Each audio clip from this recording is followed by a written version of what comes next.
The information provided by the speakers and/or presenter on Facebook and YouTube is for general informational purposes only. All information is provided in good faith. However, Constructive Talk makes no representation or warranty of any kind, express or implied, regarding the accuracy, adequacy, validity, reliability, availability, or completeness of this information.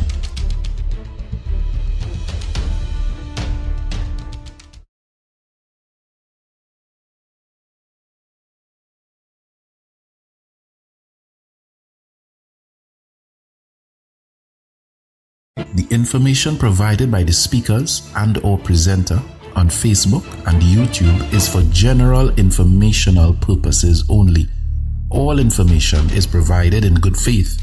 However, Constructive Talk makes no representation or warranty of any kind, express or implied, regarding the accuracy, adequacy, validity, reliability, availability, or completeness of this information.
I started to run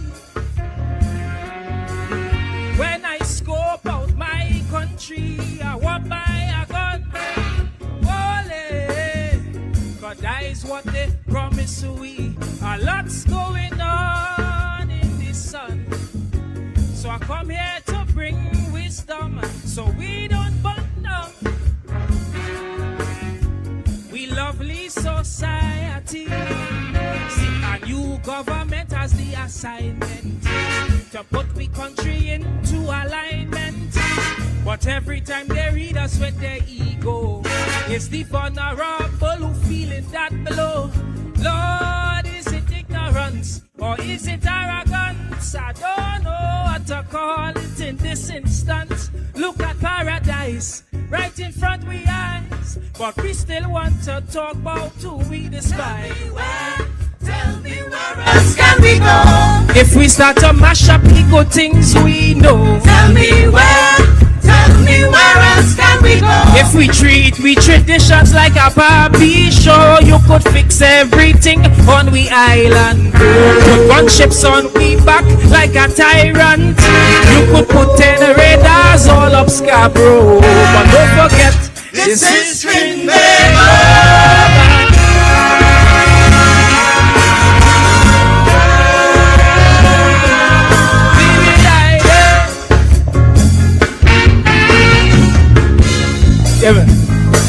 We love we freedom, and every citizen will agree that no oppression will be accepted by our Trini. We come from long days on the ground, working hard until daylight come, so we'll see it wrong to be a financial donkey. Cause every day we see a new taxation that causing a new kind of sufferation. And when you don't create that irritation, you send police to fix with desperation. Lord, where's the common sense? Where's the true intent to make you think oppression is relevant? Don't be shocked, my friend, when we start to bend and you see them placards in front of the parliament.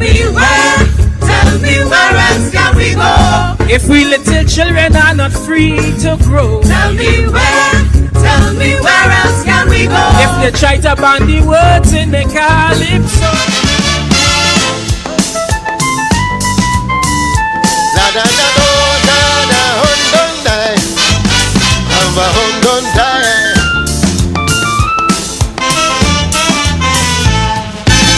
The judiciary is a mockery. The administrators would die in the fire.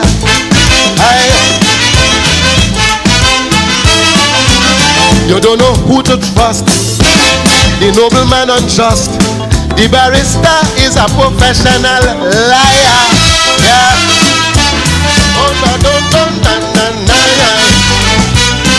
And there is no truth in justice, no justice in the law. The system works for the rich, but it holds no hope for the poor. There is no truth in justice, no justice in the law. Facts doesn't really matter. Once your name a big you is a case of who could lie better and who have more money than who. There is no truth in justice, no justice in the law. The system works for the rich, but it holds no hope for the poor.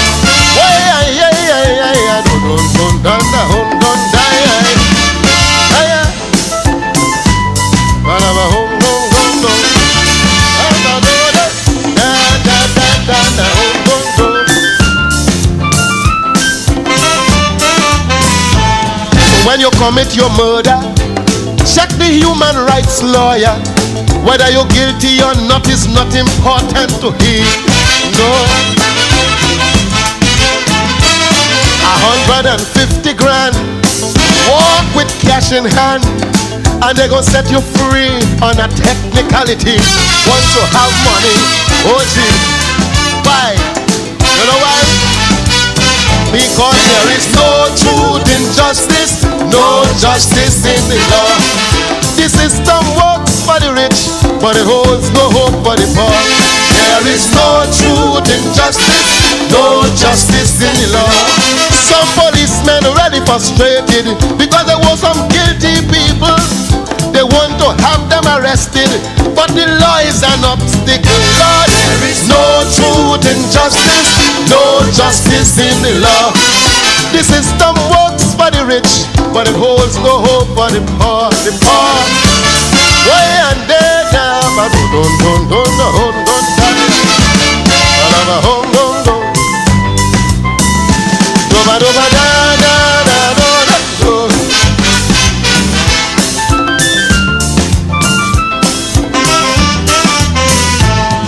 Is power and bribery from the judge to the jury, corruption and wickedness in high places. Yeah. The commissioner and the drug pusher could be the same fella with two different faces. Why-yo. And there is no truth in justice, no justice in the law. The system works for the rich, but it holds no hope for the poor. There is no truth in justice, no justice in the law. The fact is that law and justice are two separate entities, so it's constant chaos and crisis with these two legal enemies. There is no truth in justice, no justice in the law. It's like you're fighting war, defenseless and poor in the jaws of the law. You're so insecure. No truth in justice, no justice in the law. Big shot cocaine men have no problem because the big shot friend could recommend them. No truth in justice, no justice in the law. Between you and I, they're telling a lie. The jacket and tie is just mama die. No truth in justice, no justice in the law. The system works for the rich, but it holds no hope for the poor. The poor is no truth in justice, no justice in the law. Oh, no, no, no. There is no truth in justice, no justice in the law.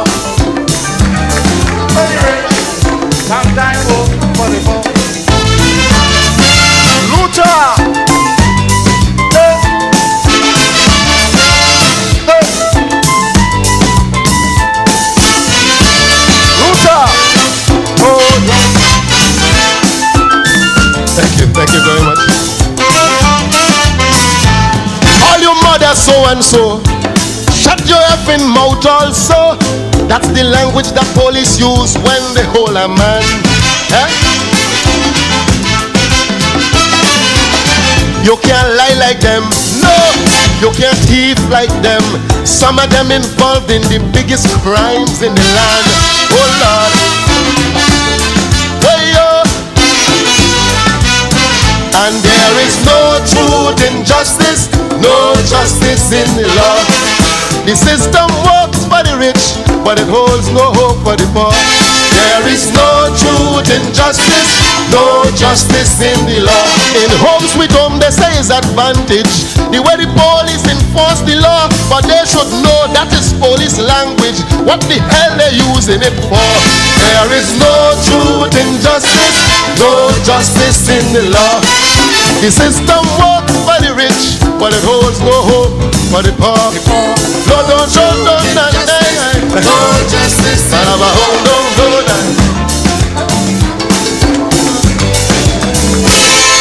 Yeah, man, Luther, law and justice.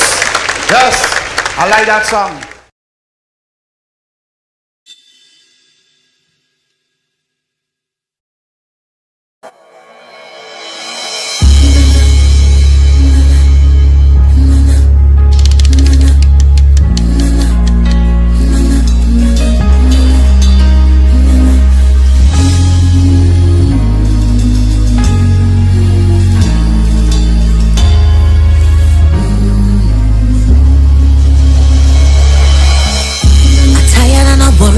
Feeling the pain. My faith's been tested time and time again. Oh, but my spirit is determined to believe and to overcome life trials that seem to never done. But still, I kneel before you with a praying song. Lord, I come to pray for the strength and the faith that's required. Amen. I pray for my people to not lose their fire. Amen. I send in prayers for those who suffering in silence. Amen. Grant them wisdom, cures, clarity and guidance. Amen. I pray for the young and I pray for the old. Cover their minds, Lord, don't let them lose control. Though we stand in sin, no transgressions are many. Thank God for the life that He gave me. To all you who doubting and losing faith, time to congregate, no time to separate. I'm calling on the prayer warriors in the country. Love for Trinidad need we, cause I say Trinidad need a blessing. Tobago need a blessing. Tobago need a blessing. Amen. Trinidad need a blessing. Tobago need a blessing. Tobago need a blessing. Amen. Life is getting harder to manage. Oh yeah. The plan you had for us, it's vanishing because the violence. Lord, the nation in distress. What's it gonna take? We need a rest. It's time that we repent and we confess. Cause Lord, I'm tired of the bloodshed, it rising in numbers. Amen. I'm tired see the youth choose the path of plunder. Amen. Can't walk the street in peace is a problem. Amen. Father, intervene, please save your children. Amen. I pray for them gangs, them surrender your soul. You're not fully dumb, but you're fully in control. To change up your mindset and clean up your community. Thank God for the life that He gave we.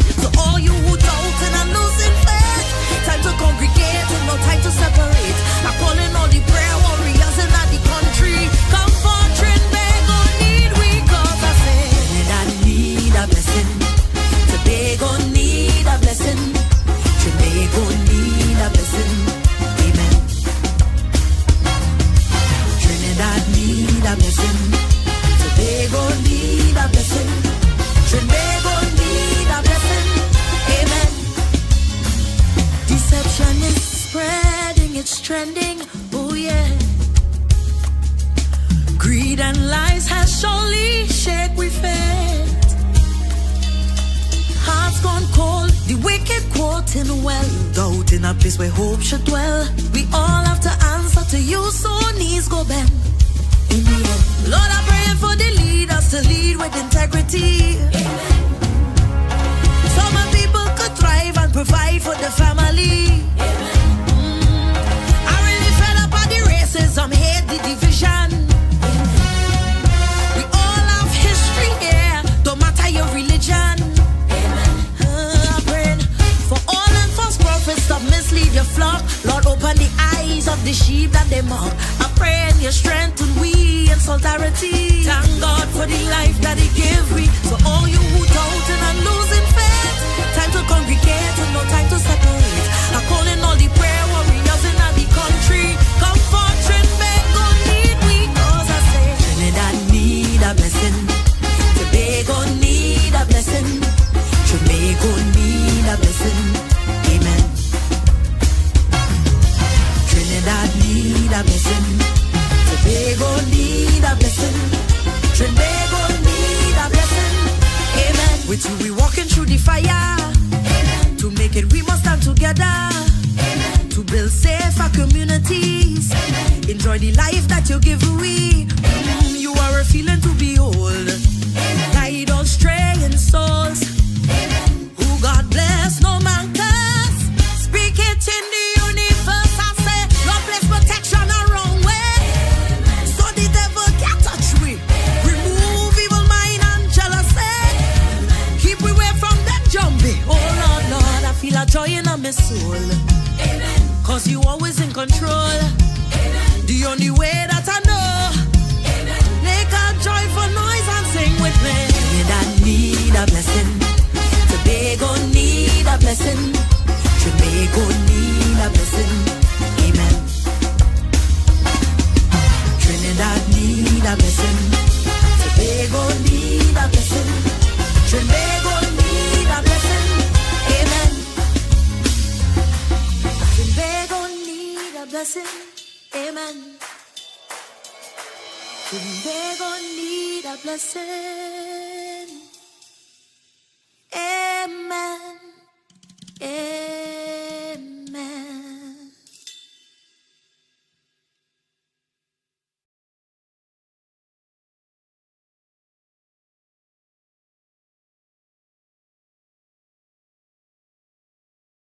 The information provided by the speakers and/or presenter on Facebook and YouTube is for general informational purposes only. All information is provided in good faith. However, Constructive Talk makes no representation or warranty of any kind, express or implied, regarding the accuracy, adequacy, validity, reliability, availability, or completeness of this information.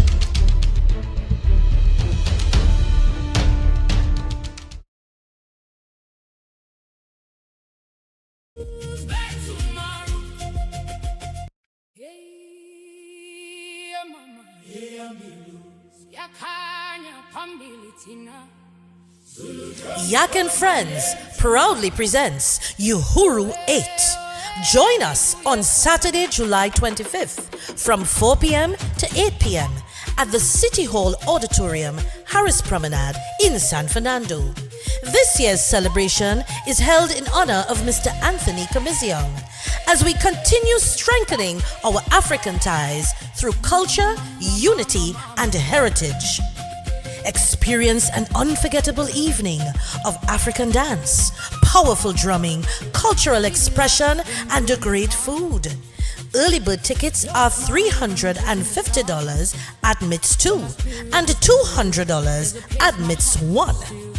Come dressed in your finest African attire for a chance to win Best Dressed Male and Female. Celebrate African culture. Celebrate freedom. Celebrate Uhuru 8. For tickets, contact 684-1792 or ticket outlet at Something Special with Finishing Touch at Ritz Plaza, number 25, St. James Street in San Fernando.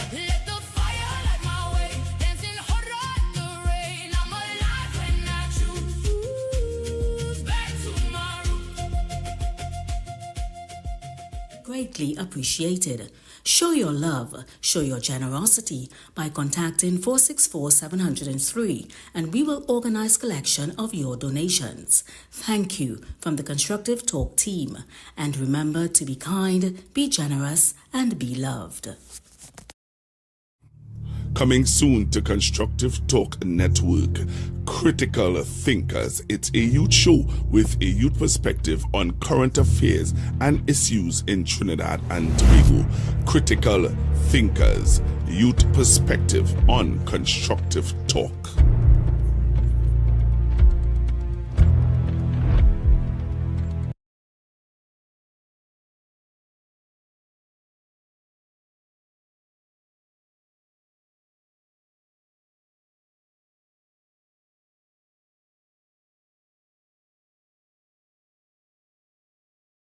The Constructive Talk team with Pastor Google are asking for your support in their back-to-school drive. Let's help the less fortunate children get ready for the new school term. Donations of notebooks, copybooks, stationeries, and book bags would be greatly appreciated. Show your love, show your generosity by contacting 464-703 and we will organize collection of your donations. Thank you from the Constructive Talk team. And remember to be kind, be generous, and be loved.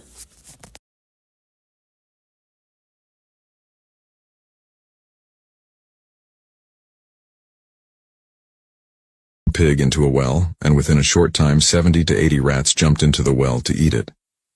In the beginning, everything seemed easy. The moment they saw food, they all rushed toward it. But after eating they realized that the walls of the well were so high and steep that getting out was almost impossible. Slowly the food ran out, hunger increased, and that same place turned into a battlefield. In the fight to survive, the rats turned on each other. They started killing and eating one another, and after some time only one rat was left in the well, its eyes red like blood. Then the farmer lowered a rope, pulled it out, and released it back into the fields. Did the farmer feel sympathy for it? Absolutely not. The farmer knew that this rat had now become addicted to eating its own kind, and would no longer eat grain. Instead, it would hunt other rats. And this is what divide and rule, or the divide trap, really is. The people sitting at the top never fight themselves. They simply create an environment where the people below keep fighting each other and destroying one another. Whenever two people fight each other, the benefit always goes to the third person, or to the one sitting behind everyone controlling the entire game. Understand this game, otherwise, you are all inside the well. Farmer threw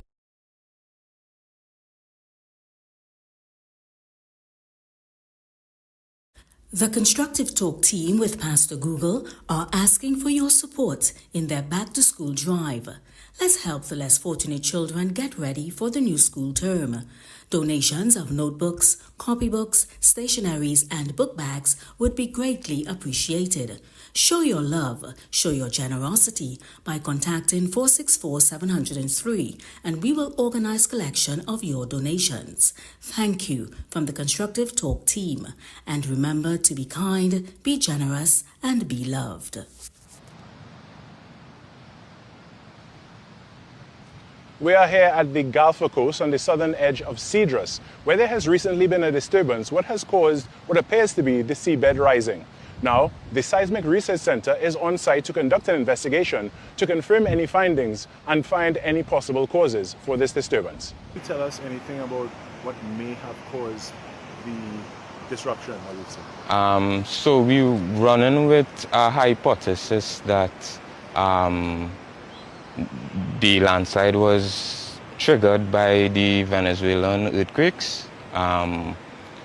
We believe because of the unique geological conditions along the south coast of Trinidad related to the southern anticline, there are many mud volcanoes in the south, and in this area in particular there are quite a few related to this Gulf area. And because of the mud volcanoes, there's fluid near the surface right in this area, and during a big event like what we had in Venezuela, that earthquake excitation would excite the fluid in the ground and make it move like waves and probably trigger the landslide that formed the toe up thrust that we see at the beach. What is that toe up thrust? So when you have a rotational landslide, that is the common landslide that we would see around the place. The landslide could be broken up into 3 sections: the head, which is the top of the landslide, the body of the landslide, which is the main part of it, and then the toe, which is the bottom of the landslide. The toe acts like a braking system. It's where the material that was upslope meets the material at the bottom of the slope, and it bunches up because it cannot flow anymore down, and the weight of the material forces the material ahead of it upwards because there's no way for the material to go other than up. So that's why we see a part of what was the seafloor Raised, yeah. Okay. Yeah. So what's the purpose your team is here today? So my team is here to do some reconnaissance mainly. Because of the vegetation, we can't see the other features of the landslide very easily, so we're going to do a drone survey of the area as well as some preliminary seismic techniques to record the seismic character of the area. To confirm the theory that we have that the ground was excited by the earthquake. You can look out for more in our subsequent newscasts at the 7 p.m. news.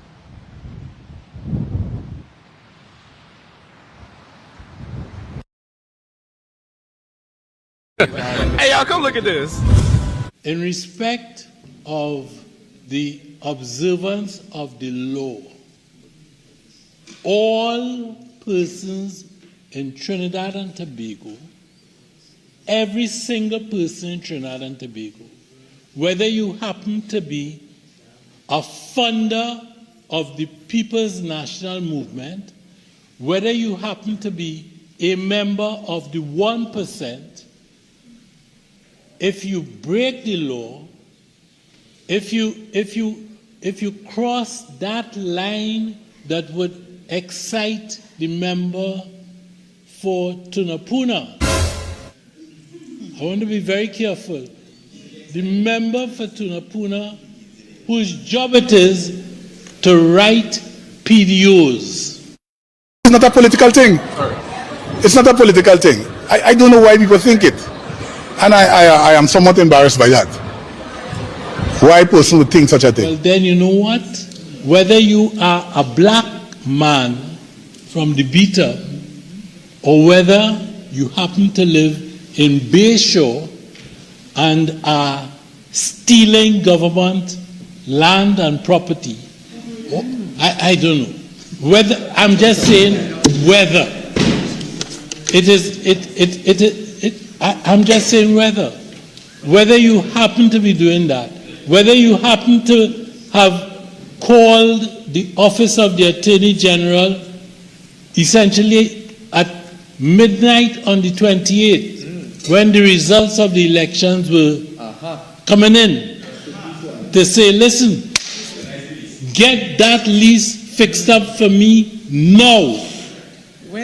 Right? Whether you happen to be any of those persons, you know what?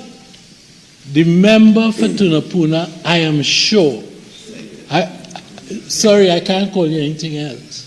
The member for Tunapuna and the Minister of Homeland Security will certainly put you on a PDO with Pipey and Rajiali down in Tetron.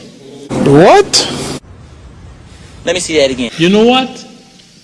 The member for Tunapuna, I am sure, sorry, I can't call you anything else. The member for Tunapuna and the Minister of Homeland Security will certainly put you on a PDO with Pipey and Rajiali down in Tetra. A few moments later. And let me say again one more time, no government minister cannot instruct anyone to take out a PDO for anybody. It doesn't work like that. And if that's your information, you were highly misled. It's a political thing. It's not a political thing. I don't know why people think it. And I am somewhat embarrassed by that. Why a person would think such a thing? The intelligence of the police, and you could ask the people from before, the intelligence of the police, intelligence of different agencies will bring that to the attention of law enforcement. Law enforcement, to its legal, will take it, analyze it, send it out for outside legality for them to check it and make sure all is well. And then they will send it to Homeland Security. The lawyers at Homeland Security will watch it and communicate and ask questions. And then it comes to my desk. I look at it, sign it, and then I hand it back to the police. Everything, there's a level of scrutiny in all of this. And let me say again one more time, no government minister cannot instruct anyone to take out a PDO for anybody. It doesn't work like that. And if that's your information, you were highly misled. Not instruct anyone to take out a PDO for anybody. It doesn't work like that. And if that's your information, you were highly misled.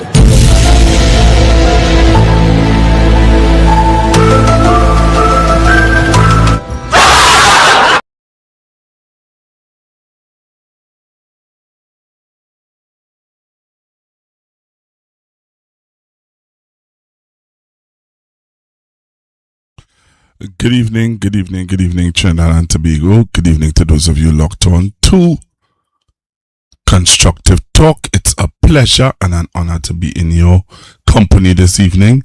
I know there are plenty other programs that you could be looking at and listening to, but you choose to sit and wait for me, Pastor Google, to come on for us to have a discussion and a talk about what's going on. So let's see what's going on. Let's see what's going on. I'm seeing where the opposition is having a press conference tomorrow. I'm happy for that. I want to say I am happy that the opposition, because people saying that the opposition is talking. They ain't talking. Okay, they're talking tomorrow. They are talking tomorrow. So please tune in tomorrow as the opposition is going to be speaking on issues that is happening in Trinidad and Tobago. I know some of you find that it take too long, and some of you find that they should talk when you want them to talk, and if you find that everything they should be backing behind the opposition, the opposition should be backing behind the government for everything. I hear you. Yesterday I spoke about MyLat. I spoke about HEC. I spoke about energy. And I spoke about one other thing I spoke about. And strange enough, somebody was saying, where is the opposition and all of that? You know that, right? In the midst of all of that I spoke about yesterday, somebody said, where is the opposition? We're not hearing the opposition. Well, let me tell you, with HEC, the opposition leader said from day one that they must go. All the ministers and the board must go. Energy, Minister MP Young spoke on that. What's the other one? HEC, Energy, MyLat. You had Senator Foster Cummings talking about that. Alright? So I don't know. There's some people who just want the PNM, the opposition, to just be in your face every minute. Every minute they must just be in your face. I hear you. I just want to tell you, For them to be in your face, takes money. Yep, because the person to do the live stream, you'd have to pay them and other stuff. Alright. Again, let me say good evening to those of you who are locked on to Constructive Talk. I want to play something for you that jumped out at me. Two things that jumped out at me in the news. What I see where I want to say congratulations to the Mayor Port of Spain, Mayor Chinua Allen. I see where he won. He won. Yeah, he won. So I want to say congratulations to Mayor Chinua Allen. I don't know if he will still want to come on my program. I don't know. Is that a problem for me to have him on my program to talk about, you know, now the situation, right? So if I will ask him if he doesn't mind coming on Constructive Talk and telling the nation about, and to be quite honest, you all know what Mayor Chinua Allen is going to say, and because he have been saying it to you guys on this platform. He have been saying it to you guys on this platform. So really and truly, it's just for him to come and reiterate what it is he has been saying to you guys for some time now. Right? But I want to play for you this evening. I want to say it's a victory to the Mayor Port of Spain. I want to say it's a victory for him and the CEO. Right? I want to say it's a victory for the both of them in this situation that they are facing with the Minister of Rural Development, Ms. Khadija Amin. You know, I don't know why. Something wrong with that woman, boy. Something wrong with that lady, I telling all of that. Something is wrong with that lady. But I want to play for you. So he got the check. I just want to let you know that. He got the check today. But that's just the smoke screen. It's just a smoke screen. You understand? That is just a smoke screen. I'm telling you know. That is just a smoke screen. Wow. I'm tired of this now. It's just a smoke screen all here. That is just a smoke screen. Because he is going to have to lobby again for the month of June, July, August, September. It's a whole bunch of lobbying you have to do, you know. It's a whole bunch of lobbying the Mayor Port of Spain has to continue to do. And for me, we're going to keep you abreast on what is going on. Alright? We're going to keep you all abreast on what's going on. So let me see if I can play for you this story with the Port of Spain City Corporation, and I call it a win. I call it a win. Alright? I call it a win. What do you call it? I don't know what you would call it, but I call it a win. Cool? So I'm going to play it for you now. Remember, you can share the live and tell somebody that Constructive Talk is live on YouTube. Cool? Where is it? Okay, look at here. Alright. So let me play it for you. I'm putting it up now for you to see. So take a listen to this. Trinidad and Tobago, and by extension the world. Central Bank Governor Larry Hawaii says despite Methanex idling its Titan plant, Trinidad and Tobago should not see tighter foreign exchange rationing. Meanwhile, National Enterprises Limited has posted a $237 million half-year. Hawaii says despite Methanex idling its Titan plant, Trinidad and Tobago should not see tighter foreign exchange rationing. Meanwhile, National Enterprises Limited has posted a $237 million half-year profit, reaffirming its commitment to pay out 90%. That's not what I want to play. I will get into that in a little bit, but that's not what I want to play. Sorry, let me apologize. I should have named that clip "Taking in Front" before "In Front Take You." Yeah, that's what I should have named that clip. You know, I should have named that clip "Taking in Front" before "In Front Take You." So apparently I did not download that clip. Alright, let me make sure I have that clip up so that you can see it and you can understand what's going on. Alright, Trinidad and Tobago and by extension the world, those of you who are locked on, again let me say thank you for being with me on Constructive Talk. A little calmer tonight because somebody told me today I met some people at a funeral, Mr. James' funeral,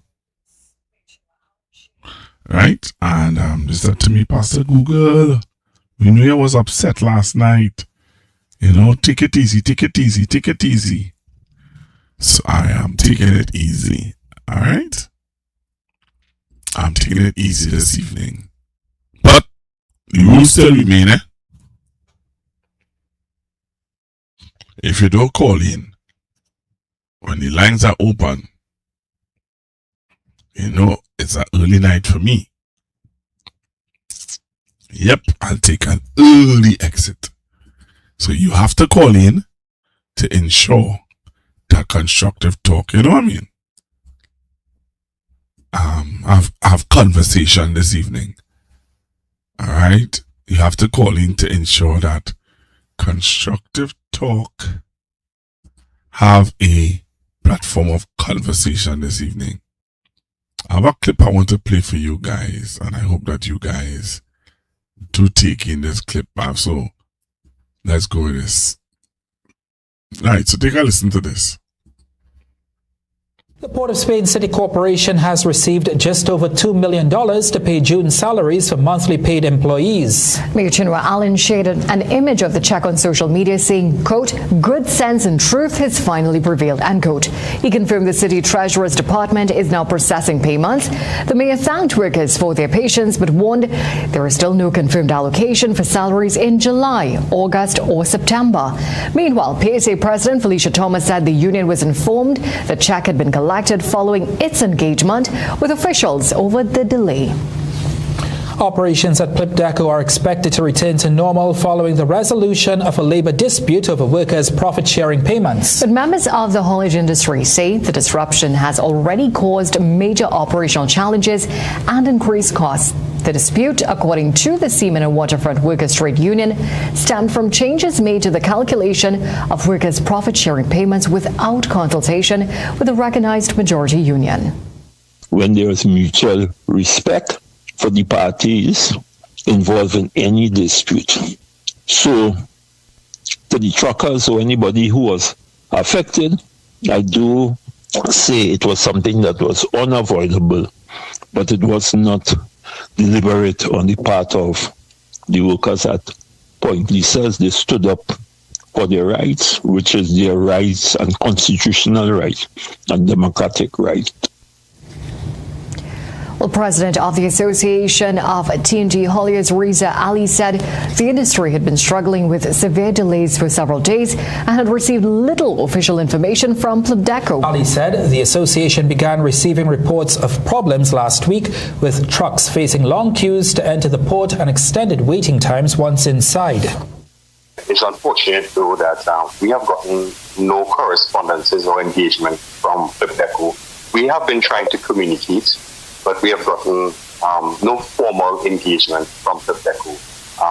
we would need to get this engagement to supply the information to our members, because the hours being spent on the port, it's of time and money being lost. Anisette defended the workers' position, saying the action was not intended to disrupt customers or the public, but was about protecting collective bargaining rights. The Port of Spain City Corporation has received just over $2 million to pay June salaries for monthly paid employees. Mayor Chinua Allen shared an image of the check on social media saying, quote, "Good sense and truth has finally prevailed," end quote. He confirmed the City Treasurer's Department is now processing payments. The mayor thanked workers for their patience, but warned there is still no confirmed allocation for salaries in July, August or September. Meanwhile, PSA President Felicia Thomas said the union was informed the check had been collected following its engagement with officials over the delay. The Port of Spain City Corporation has received just over $2 million to pay June salaries for monthly paid employees. Mayor Chinua Allen shared an image of the check on social media saying, quote, "Good sense and truth has finally prevailed," end quote. He confirmed the City Treasurer's Department is now processing payments. The mayor thanked workers for their patience, but warned there is still no confirmed allocation for salaries in July, August or September. Meanwhile, PSA President Felicia Thomas said the union was informed the check had been collected following its engagement with officials over the delay. Operations at Plip Deco are expected to...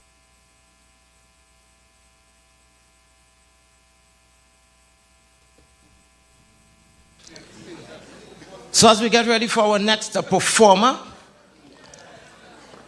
one of the songs that Afraid to Be a Wrong, the name of the song is Big Sail.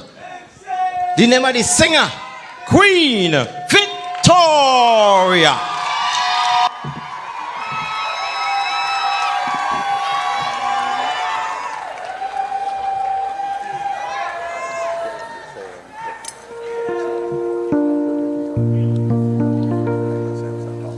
Africans, for sale, for sale, for sale. Africans, for sale, for sale, for sale.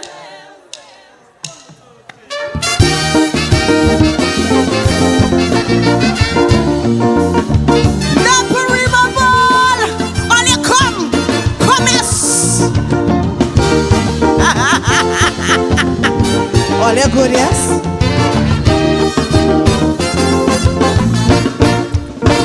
I was lying with some old men before the election, and well, I was amazed of their discussion. They were discussing the election of 2025, how Africans were selling cheap and UNC buying dead or alive. One old man shout out, "Fellas, give me your attention.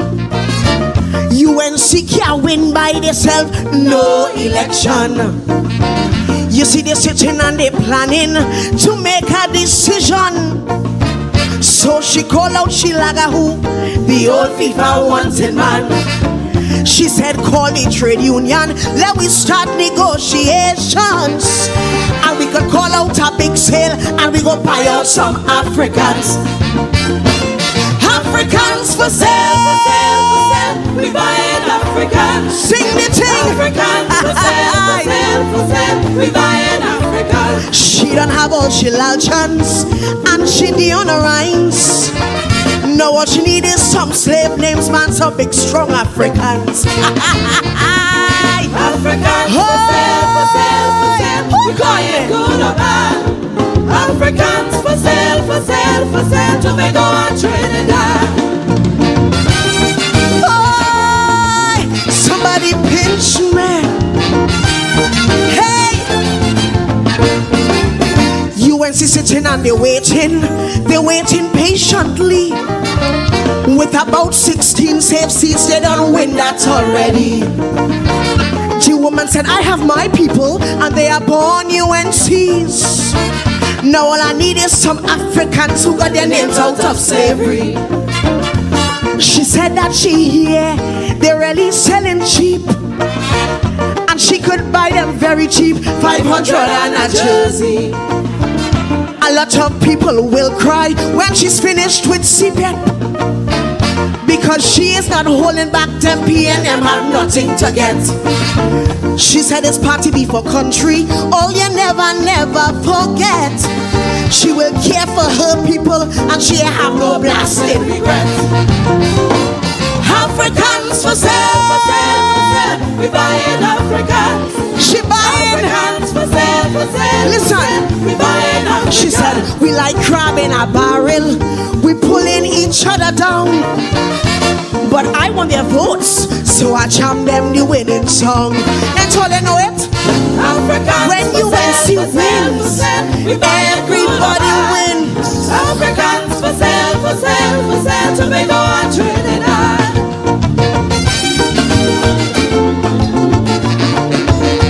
Oh, who called me?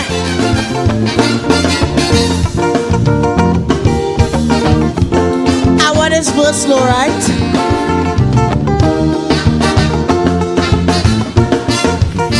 Black mines in Tobago, she's working on them with ease, but she's not afraid because monkeys say cool breeze. She said the last time she was easy, this time there is no room for mistakes, cause when she's done with Tobago, it's either they make or break. She has her eyes on Moruga, especially Samuel Cooper.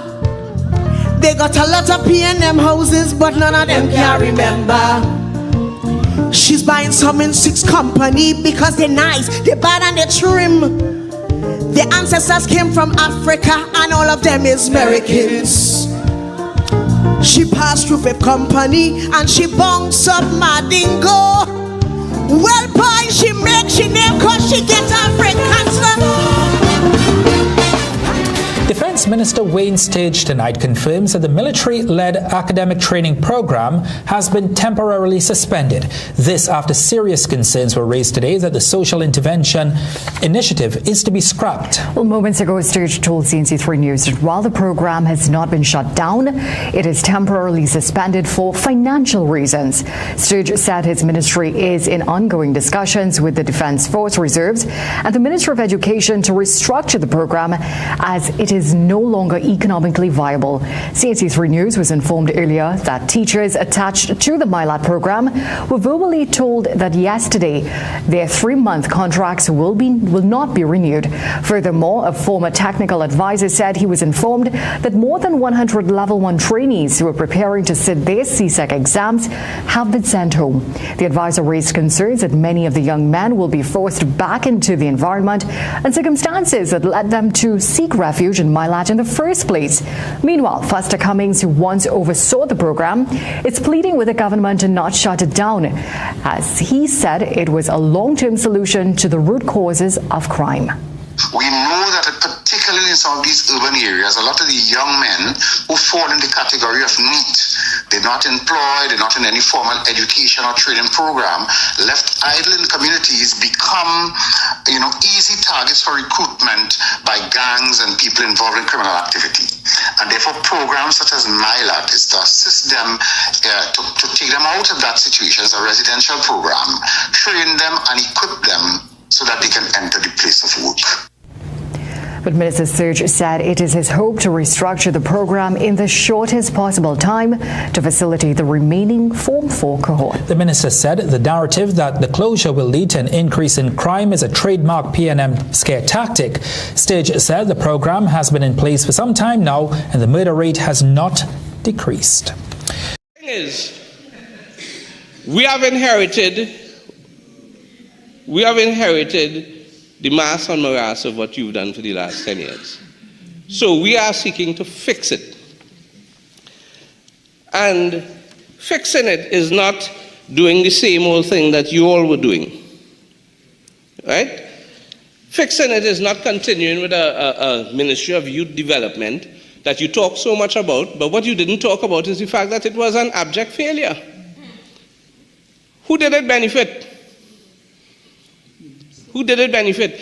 And you see, last week you made the point that all of these programs benefited the youth and would have led to a reduction in crime, when the reality was you had all these programs and crime just kept going up and up and up. So how all of a sudden when we disband it, crime going down by 42%? It's because what you were doing simply did not work. You want to disturb me when I answer you, there's complaint.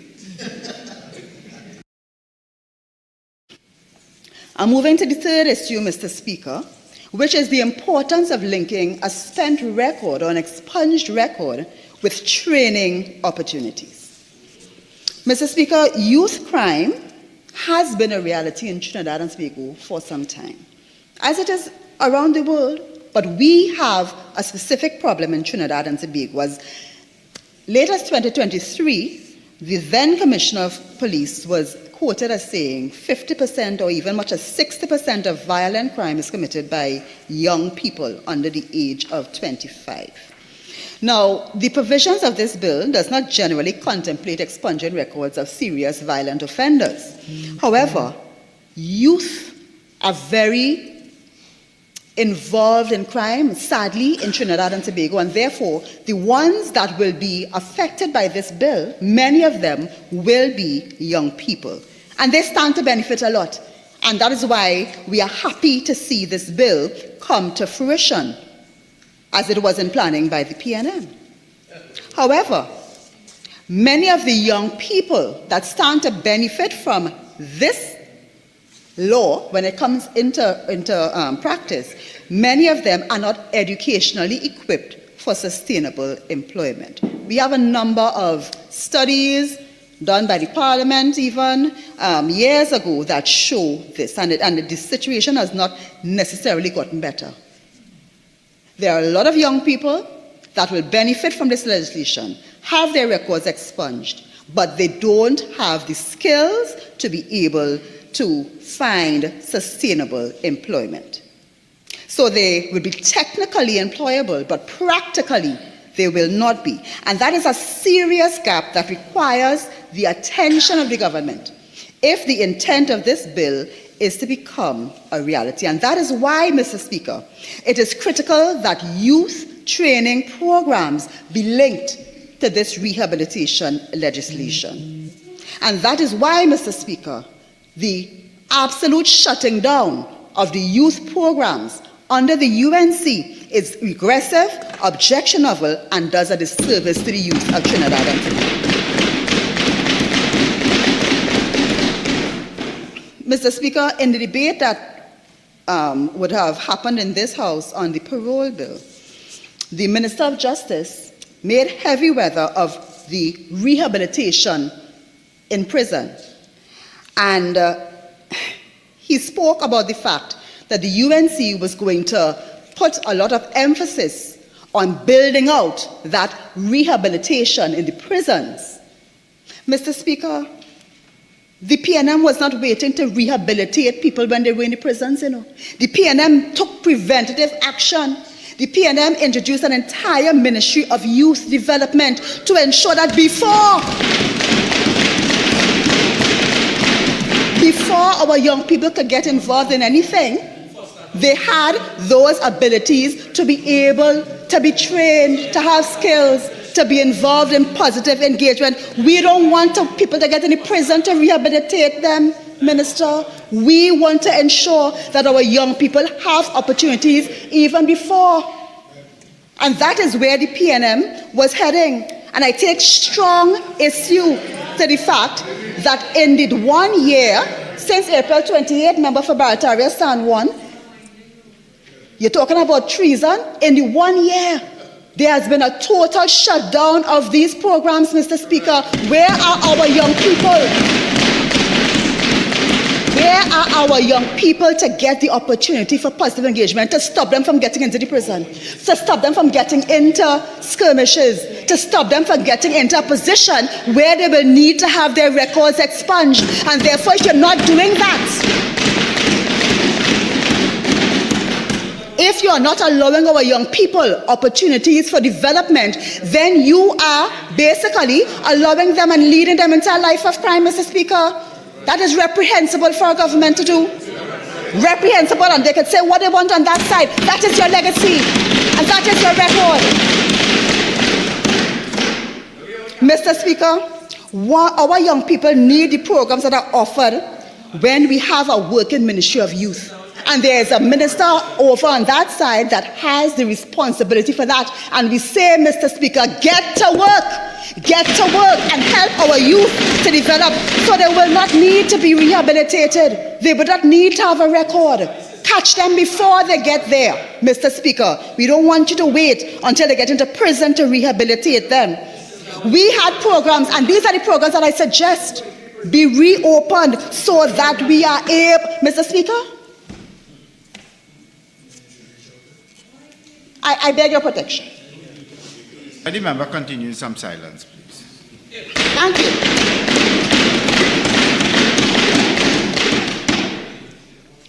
Mr. Speaker, in order for young people who benefit from this legislation to be able to get the skills that they need to have sustainable employment, they need skill training programs. And that will benefit not only them, but it will also benefit the thousands of young people who require a second chance, who have not been in prison. They may have been in school with different circumstances, but they need a second chance before they get to prison. And therefore, I am suggesting that some of the programs that were existing be revisited and paired along with this legislation to... You have 15 minutes. Sure. Sure, Mrs. Speaker. So I suggest that we reopen some of these programs so that those who have expunged records, young people, can have the benefit. Programs such as the UTech vocational training, which offered short courses in makeup artistry, culinary arts, preserving and pickling, barbering, hair braiding, weaving, and nail technology. That was present for young people. Bring it back, Mr. Speaker. Bring back. Well, not even the old time days. It was just a year ago they had it. Bring back Amplify, which gave our young people training in music production, video editing, digital photography, graphic design, voice training, stage presentation. Bring it back, Mr. Speaker. Bring back the Youth Agricultural Homestead Program, the YAP. Allow some of those young people who may have expunged records to do their 2-year training. Give them the land, give them the grant, and let them be involved in positive agricultural opportunity in this country. Bring back the drilling rig operations program, drop training in the energy sector. Bring back the youth training programs in Tobago and Trinidad, including agriculture, fabrication, carpentry, catering. Bring that back into alignment with the Ministry of Youth Development. We have a whole minister there. And what is happening to the young people? Not one thing, Mr. Speaker. Bring back the youth caravan. Go into the communities. As this legislation is enacted, go into the communities and tell them what is available from the Ministry of Youth to help them to develop, so that if we want reduced recidivism, if you want them to be able to get sustainable employment, if you want the economic benefit of our young people working in industry in this country and moving money along, then you have to bring back these programs so that they can get what they need. Bring back the Reach Mentorship, bring back Fuse, bring back these programs, Mr. Speaker. The PNM has laid the track record showing you how to do it. Bring it back so that as you enact this legislation and young people have the opportunity to be employed, they have the skills that go along with the opportunity. The UNC must pair this program, this youth program, with the legislation. Bring back the youth camps, open them. What has happened to them? They were under construction, almost ready to open. We have heard not a word. All of this has been happening for the development of young people in this country. And those who will benefit from this legislation definitely need this. So we say to the UNC, bring back the youth programs, the skill training, and the youth camps, and allow persons who are looking with hope to this legislation to get the skills to be able to really get the second chance that they are looking for. Mr. Speaker, the legislation is important. It is critical. The PNM knew that, And the UNC knows that. They have brought it. But along with that must come certain initiatives, some of which existed before, which will allow the intention of the legislation to be realized by those who are looking to it with hope. Because they want stronger families. They want to be employed. They want to be productive citizens. But if they are given the chance, in principle, and their lived reality is different, Mr. Speaker, then what we get from this might be the actual opposite, as hopes are dashed and persons in anger and frustration turn back to the life that they are also trying to avoid. So, Mr. Speaker, again, there needs to be an ecosystem of support that goes along with this legislation. We support it fully on this side. It is PNM. The thing is, we have inherited the mass and morass of what you've done for the last 10 years. So we are seeking to fix it. And fixing it is not doing the same old thing that you all were doing. Right? Fixing it is not continuing with a Ministry of Youth Development that you talk so much about, but what you didn't talk about is the fact that it was an abject failure. Who did it benefit? Who did it benefit? And you see, last week you made the point that all of these programs benefited the youth and would have led to a reduction in crime, when the reality was you had all these programs and crime just kept going up and up and up. So how all of a sudden when we disband it, crime going down by 42%? It's because what you were doing simply did not work. You want to disturb me when I answer you, there's complaint.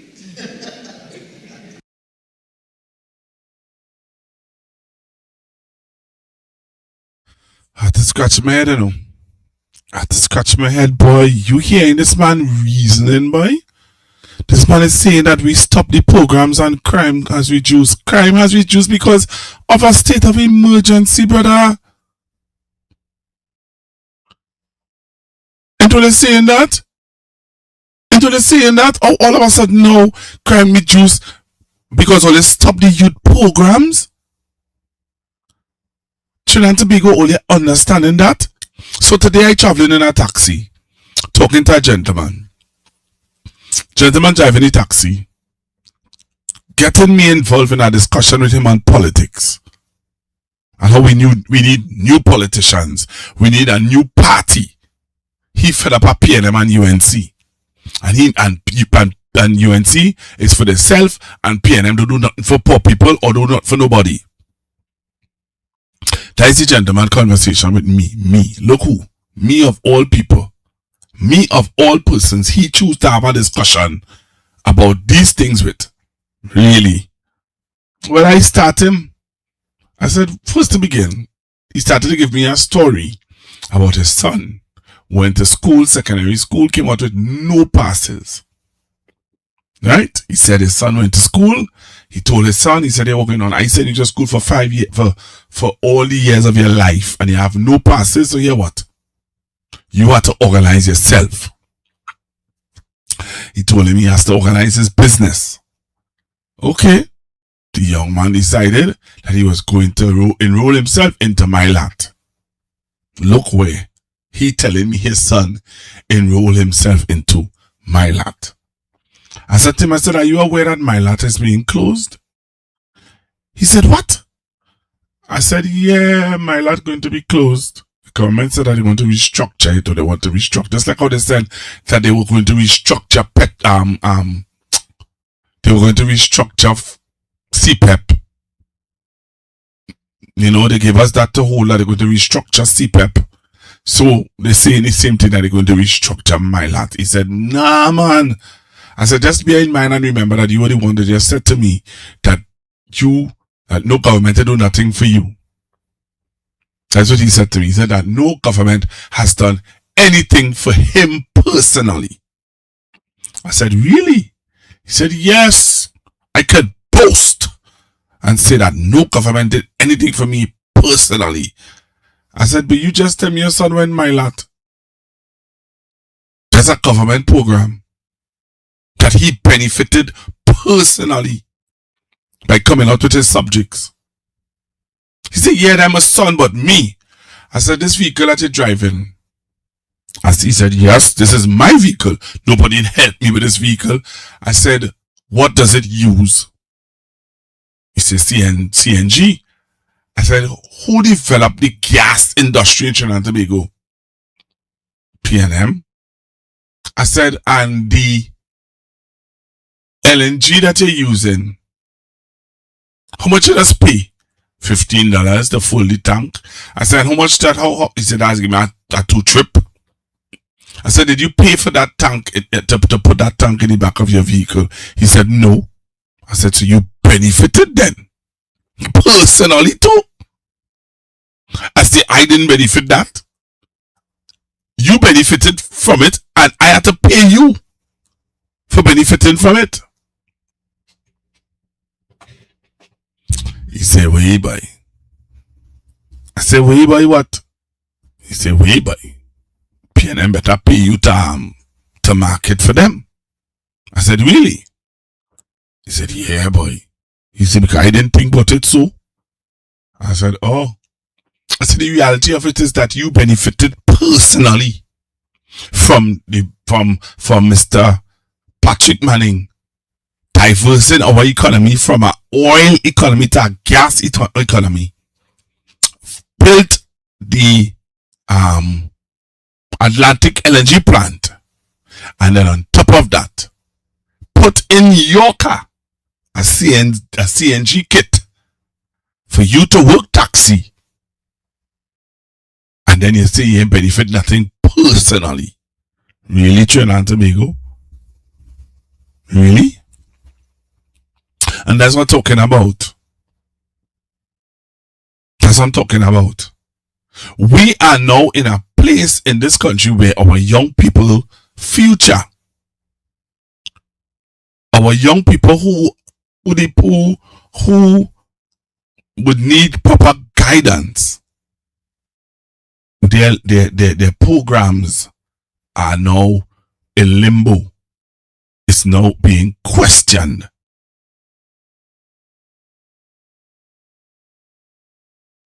And the man didn't vote, eh?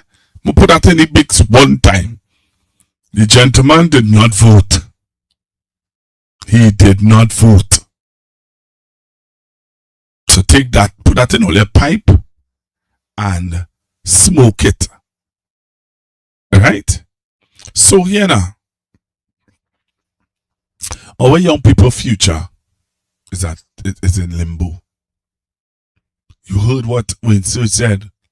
He said, only put them programs in place to stop the crime, which that is not totally true. The People's National Movement did not put those programs in place just to stop crime. They were looking at the at-risk youth, and there is no amount of, how to put it, boy, money should not be, and he says not a viable program. What do the minister really mean by that, Olia? What does Minister Sturge mean by that? Is that a viable program? Really? Really? Listen what the minister had to say, you know. Defense Minister Wayne Stage tonight confirms that the military-led academic training program has been temporarily suspended. This after serious concerns were raised today that the social intervention initiative is to be scrapped. Well, moments ago, Stage told CNC3 News that while the program has not been shut down, it is temporarily suspended for financial reasons. Stage said his ministry is in ongoing discussions with the Defense Force Reserves and the Ministry of Education to restructure the program as it is no longer economically viable. CNC. It is no longer economically viable. So just now you have to pay to go. You may have to pay to go to Milat. Because because it is not economically viable. Our young people, wow, the minister said it is not economically viable, you know. Will you understand that? We understand what we're facing as a nation. You heard that? What does that mean, Minister? Are you trying to say to us that it's not economically viable? So if it's not economically viable, that means that you will have to pay.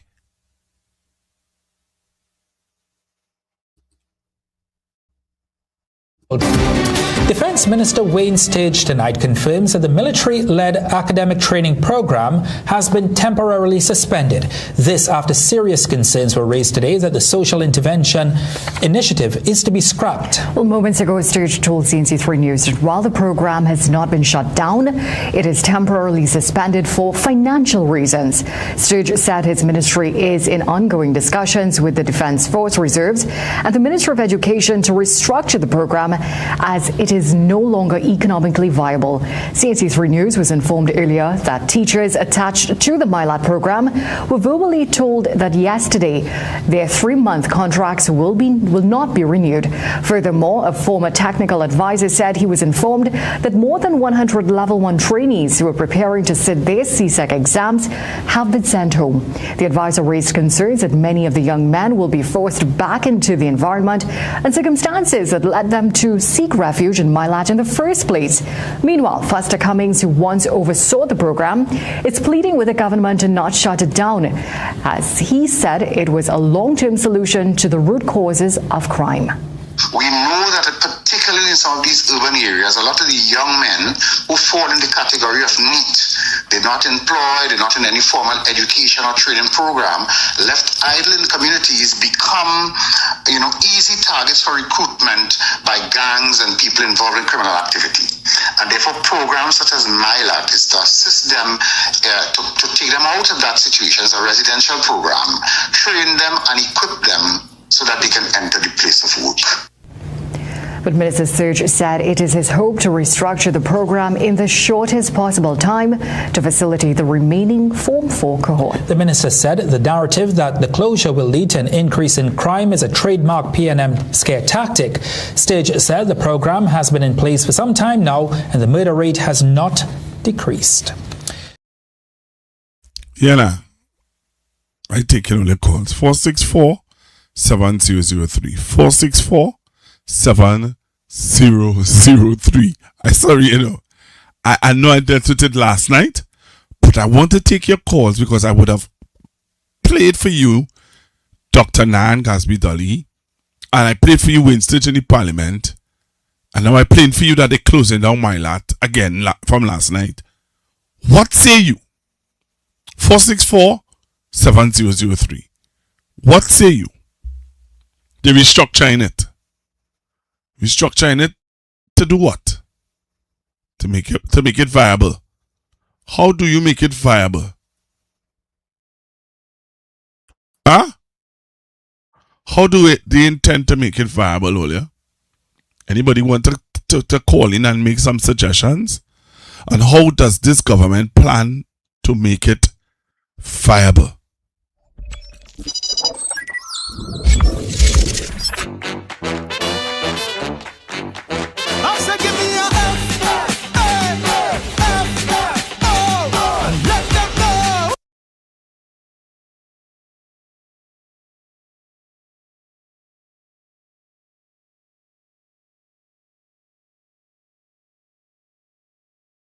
Hello, good evening. Yes, sir. Good night.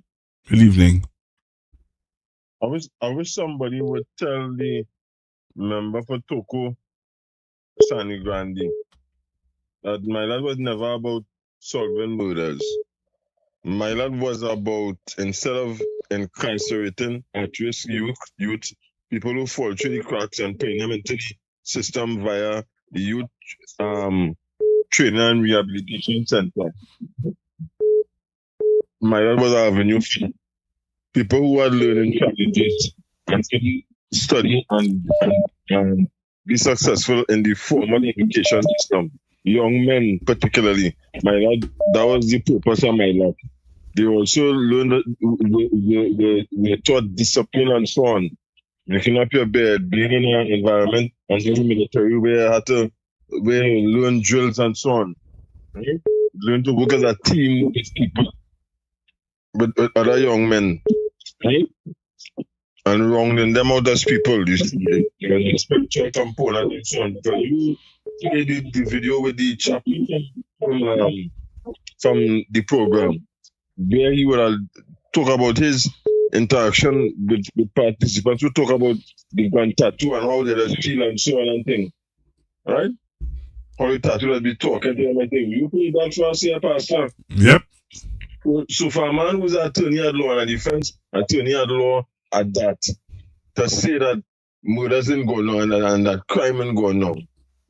It was an interventionist program, proactive, to get them before they reach the worst. In fact, I know you and most people will be calling that there was a young man who was a graduate of the program who got into music and he was killed somewhere, I believe was in Aruka, because he recorded a song and they said that he was praising one of the other seven numbers, one of the other number gangs and dissing the next one, and he was murdered.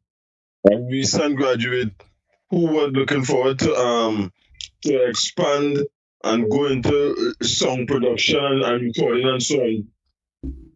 I remember that young man. That was one of the most tragic murders in 2024. Right? And you see, even I want to point out something to you. I have a relative, how bad the situation is. I had a relative who would have recently invigilated for CSEC exams and so on. And she was in a particular school in East Port of Spain, where she was based. And she observed a young man in one of the exams. He just waited the to stay in the room before he could be allowed to speak. And he was looking at his paper. So when she saw the paper, she said, yeah, check it over. She realized all he had was his name and so on the thing. She asked him, but why? So Miss, I really missed school. After the first term, I was able to finish my SBA and thing, but after the first term, I didn't come to school. So I didn't do mock exam and thing. She said, why that is? He said, because my mother didn't have money to send me to school. And I had to go out there and catch it. You had to go out there and work. And then the young man is a special needs person. And you know what's the challenge for many people in my life pastor that people Mr. Student could scoff at is this. Most of the people in that program were the people who, when they did SCA, got 30 and less. Right? So going to secondary school would have been a serious disadvantage for them. Right? And therefore, Method is a way now to redeem them and have them learn at a pace that they could understand the work. Because a teacher in a class with 30 or 35, you don't have time to give attention to anybody, and also if you have special needs or learning disability. So Method would have been able to capture such persons and make them understand the work, and then they would have been successful. Right? And I think when people talk about indictment, it wasn't the PM who introduced SCA, it was the UNC under the Prime Minister's Education Minister, when she was the one who said, this horrible common entrance, we are keeping back people and people, some people could only have one chance, everybody would be going forward. And what's the result of that? How we the success or the amount of people who would have fallen through the cracks because they were 20% and under in 26 and 25 years of the SCA pastor. And this is what programs like Minor is what they were assisting in doing.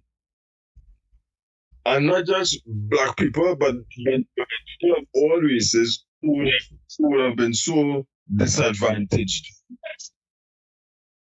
But this man talking about mobilizing go down and the program didn't achieve nothing, none of the youth programs, and people taking that And you know, that conversation with the gentleman in the taxi, I would have told him that he should be aware that once you for less than 7,500, they must pay personal income tax, which would include him as a taxi driver.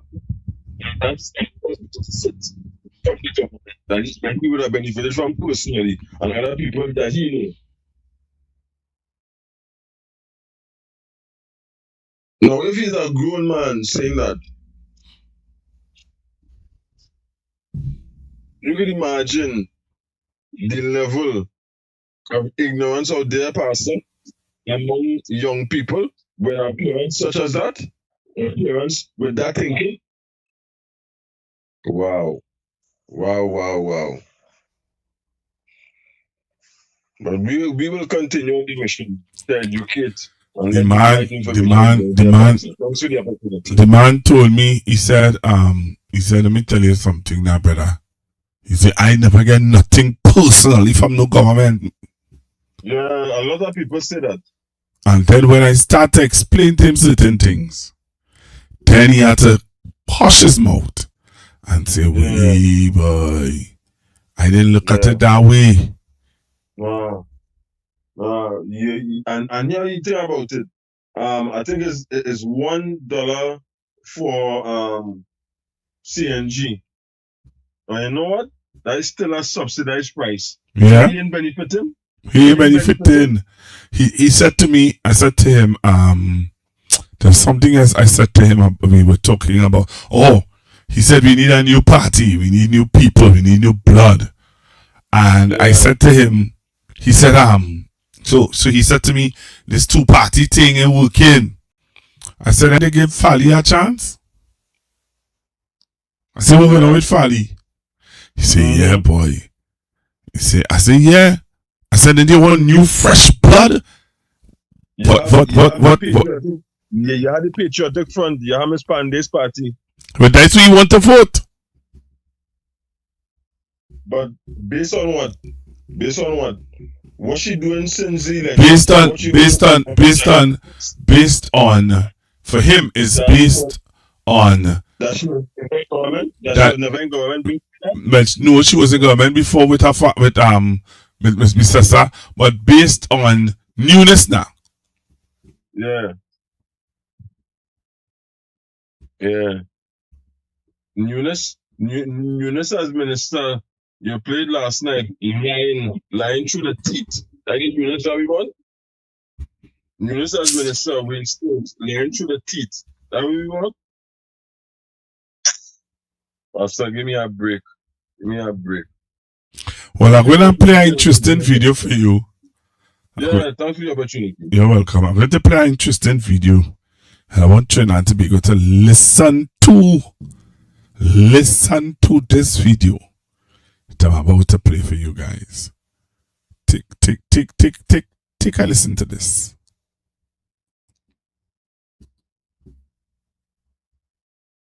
Be concerned that the people in the government today,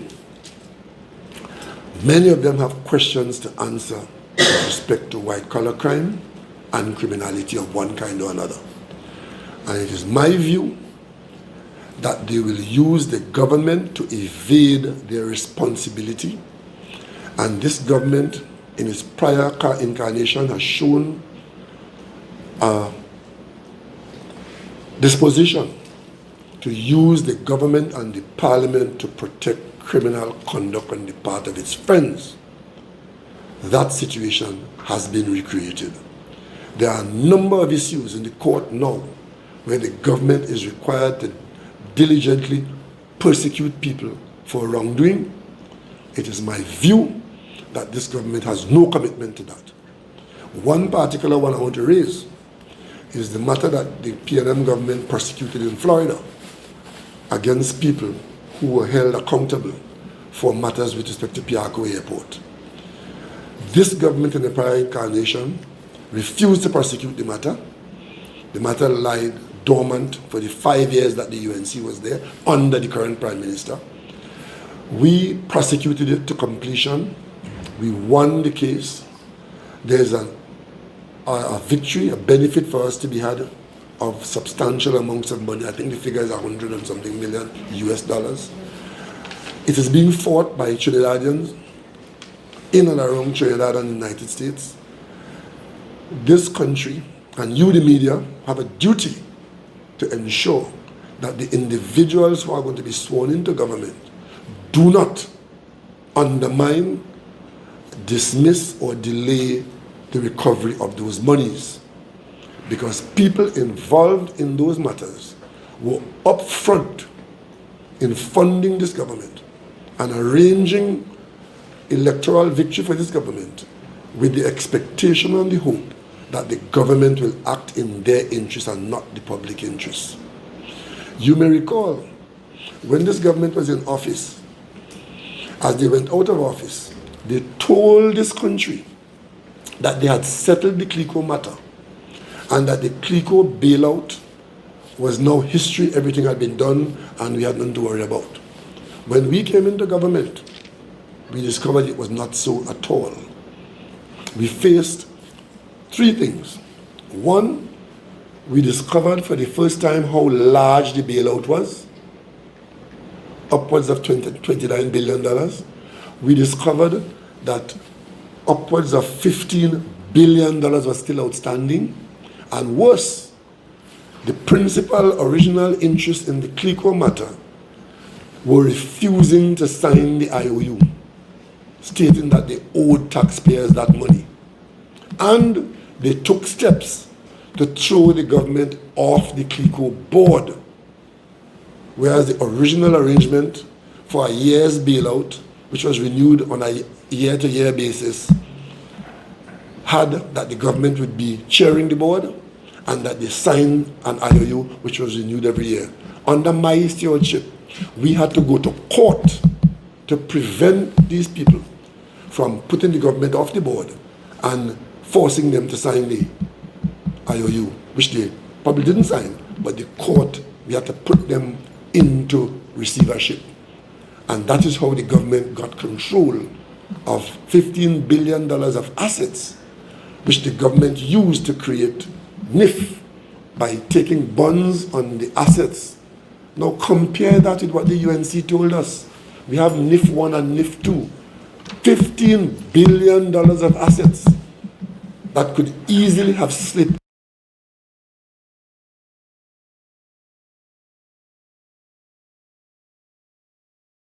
Be concerned that the people in the government today, many of them have questions to answer with respect to white-collar crime and criminality of one kind or another. And it is my view that they will use the government to evade their responsibility. And this government, in its prior incarnation, has shown a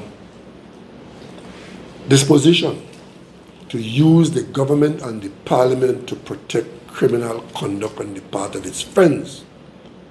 That situation has been recreated.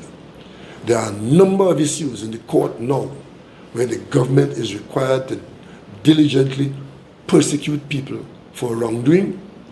It is my view that this government has no commitment to that. One particular one I want to raise is the matter that the PNM government prosecuted in Florida against people who were held accountable for matters with respect to Piarco Airport. This government in the prior incarnation refused to prosecute the matter. The matter lied dormant for the 5 years that the UNC was there under the current Prime Minister. We prosecuted it to completion. We won the case. There's a victory, a benefit for us to be had of substantial amounts of money. I think the figure is 100 and something million US dollars. It is being fought by Trinidadians in and around Trinidad and the United States. This country and you, the media, have a duty to ensure that the individuals who are going to be sworn into government do not undermine, dismiss, or delay the recovery of those monies. Because people involved in those matters were upfront in funding this government and arranging electoral victory for this government with the expectation and the hope that the government will act in their interest and not the public interest. You may recall, when this government was in office, as they went out of office, they told this country that they had settled the CLICO matter and that the CLICO bailout was now history, everything had been done and we had nothing to worry about. When we came into government, we discovered it was not so at all. We faced three things. One, we discovered for the first time how large the bailout was, upwards of $29 billion. We discovered that upwards of $15 billion was still outstanding, and worse, the principal original interest in the CLICO matter were refusing to sign the IOU, stating that they owed taxpayers that money. And they took steps to throw the government off the CLICO board, whereas the original arrangement for a year's bailout, which was renewed on a year-to-year basis, had that the government would be chairing the board and that they signed an IOU which was renewed every year. Under my stewardship, we had to go to court to prevent these people from putting the government off the board and forcing them to sign the IOU, which they probably didn't sign, but the court, we had to put them into receivership. And that is how the government got control of $15 billion of assets, which the government used to create NIF by taking bonds on the assets. Now compare that with what the UNC told us. We have NIF 1 and NIF 2. $15 billion of assets that could easily have slipped. The Privy Council has denied TN Ramnath and Company Limited, its principal Taradat Ramnath, Calco Limited, Motilal Ramhit and Sons Contracting Limited, and Fides Limited permission to appeal a Court of Appeal decision. This ruling dismissed their applications to strike out Estate Management and Business Development Companies Limited, EMBD's case, or compel EMBD to provide further details. EMBD's case involves claims of unlawful conspiracy, bribery, dishonest assistance, and breach of fiduciary duty related to 12 civil work contracts awarded shortly before the 2015 general election. EMBD seeks to recover $275 million and declare the contracts void due to illegality. The lawsuit also involves counterclaims from contractors seeking payment for work under these contracts, and it names former government minister Dr. Rudal Munilal among the defendants. Following the Privy Council's decision, the case will proceed to trial under Mr. Justice C. Prasad, with defendants, including Dr. Munilal, are now required to file their defenses by November 6, 2024. Previous efforts to stop the trial were rejected by the High Court in August 2020 and the Court of Appeal in January 2024. Depending on the nature. And Association President Mikey Joseph says the HDC's decision to withdraw $3.4 billion in housing contracts appears to be an attempt to limit further embarrassment and restore public confidence in the procurement process. The HDC cancelled the procurement exercise yesterday through an internal memo, 2 months after the Office of Procurement Regulation directed the HDC to suspend the award of the contracts pending a comprehensive review of the tendering process. Joseph maintains the projects should never have been awarded through a sole select procurement process. He argues that sole select arrangements are intended for highly specialized goods or services where only a limited number of suppliers can meet the required standard. I believe the AGC would have looked at all that transpired and recognized it's not going to reflect good on them. So in order to save face, the best way to treat with it is to cancel those contracts and try and get something that would appear to be a proper procurement procedure and process. While Joseph says a new procurement exercise may improve accountability, he cautioned that it does not automatically guarantee value for money. Noting Minister in the Ministry of Housing, Philip Edward Alexander's disclosure that the government is exploring expanded public-private partnerships to accelerate housing construction, Joseph said any such arrangement must still comply with the Public Procurement and Disposal of Public Property Act. He notes that act is built on the principles of integrity, transparency, and cost-effectiveness. Once you're talking about state property, right, there's a value to it. And the act is not only for the government procuring property, but it's also for the disposal of state property too. It's laughable when I listen to these people to believe that they're operating in a vacuum with the legislation. They're choosing what part of the legislation they want to talk about and what part they would not even read, apparently. Joseph, however, notes the matter remains before the Office of Procurement Regulation. If the regulator determines there was wrongdoing, the findings can be referred to the DPP for further action. Under the Procurement Act, breaches of procurement rules can attract significant sanctions depending on the nature and severity of the offense. The Housing Development Corporation has officially cancelled the procurement proceedings for its controversial $3.4 billion housing project. But one of the housing ministers tells CNC3 News that this was a strategic move to allow the process to advance, and he pledges that there will be no more issues moving forward. Akash Samaru has more, including why some are still calling for the Office of Procurement Regulations ruling on the matter. The plug has been pulled on the controversial multi-billion-dollar housing program.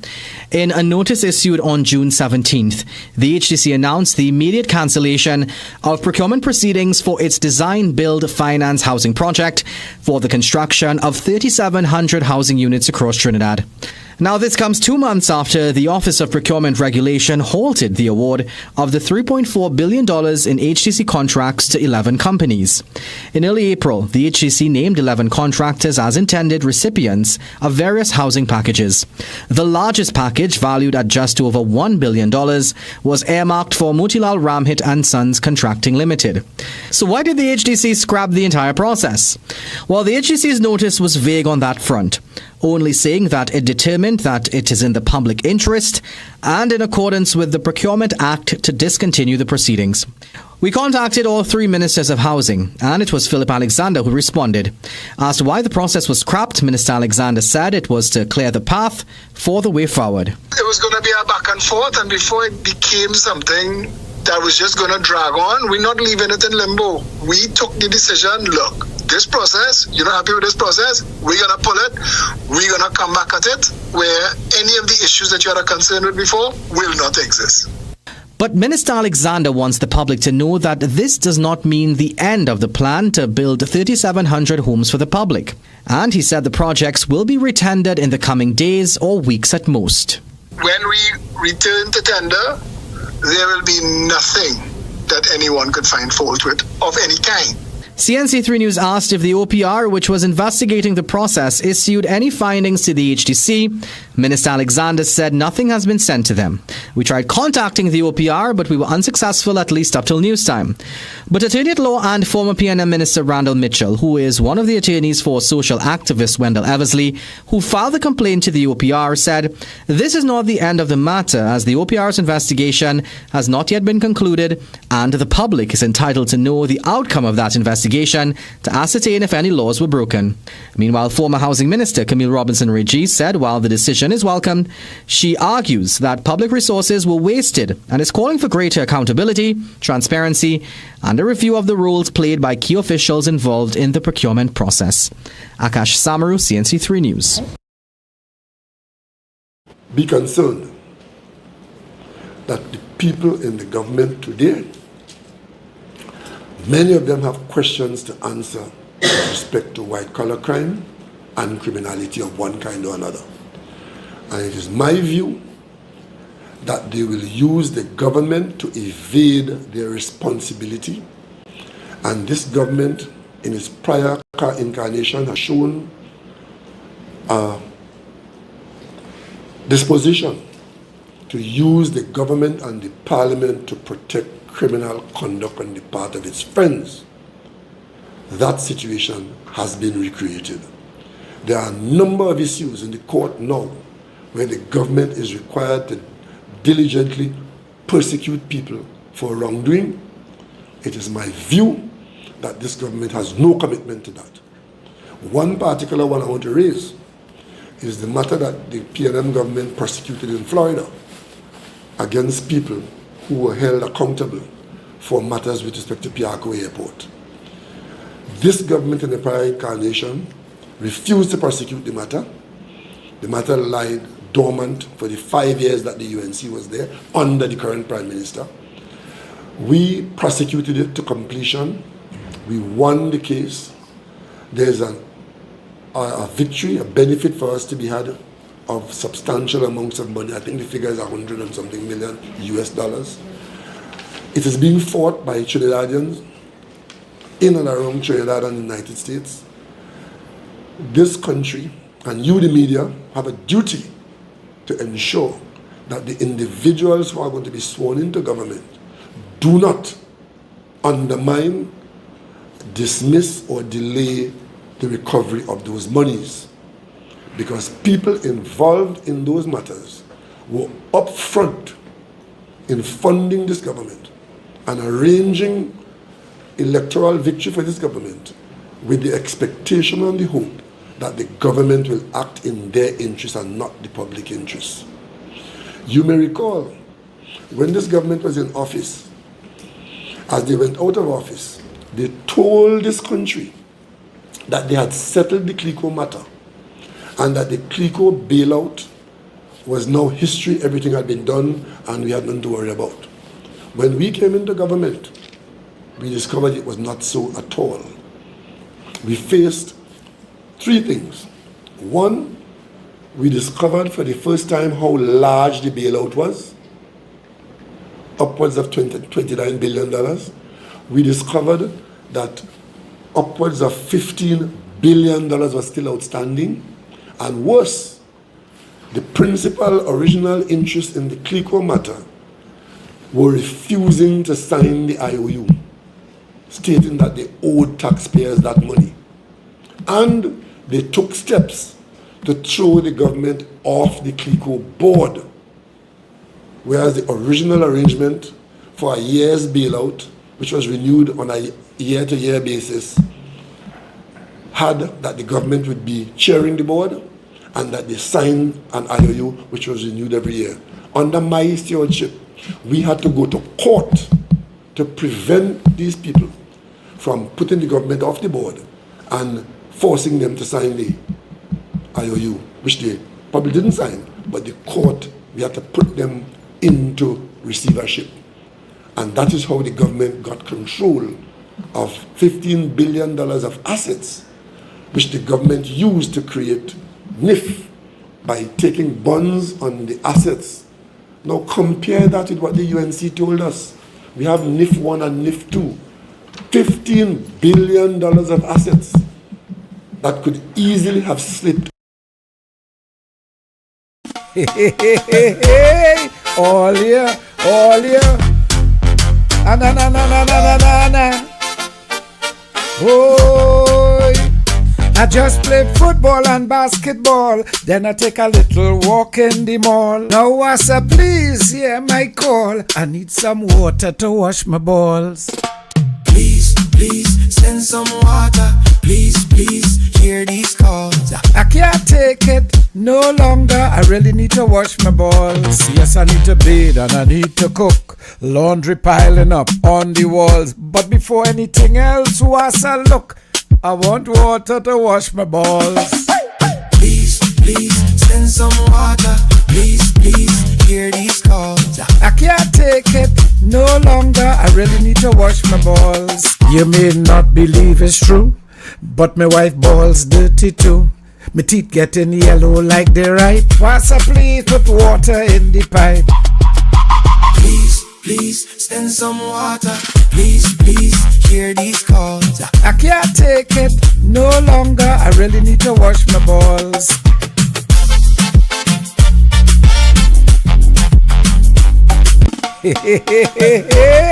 All year. Na. Oh, I just play football and basketball, then I take a little walk in the mall. Now Wassa, please hear my call. I need some water to wash my balls. Please, please, send some water. Please, please, hear these calls. I can't take it no longer. I really need to wash my balls. Yes, I need to bathe and I need to cook. Laundry piling up on the walls. But before anything else, Wassa, look, I want water to wash my balls. Please, please, send some water. Please, please, hear these calls. I can't take it no longer. I really need to wash my balls. You may not believe it's true, but my wife balls dirty too. My teeth getting yellow like they right. Wassa, please put water in the pipe. Please, please, send some water. Please, please, hear these calls. I can't take it no longer. I really need to wash my balls.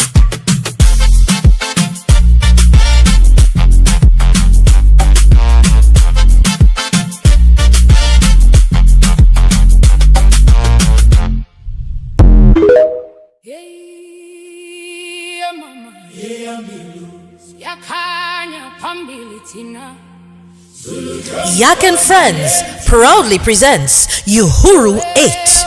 Join us on Saturday, July 25th from 4 p.m. to 8 p.m. at the City Hall Auditorium, Harris Promenade in San Fernando.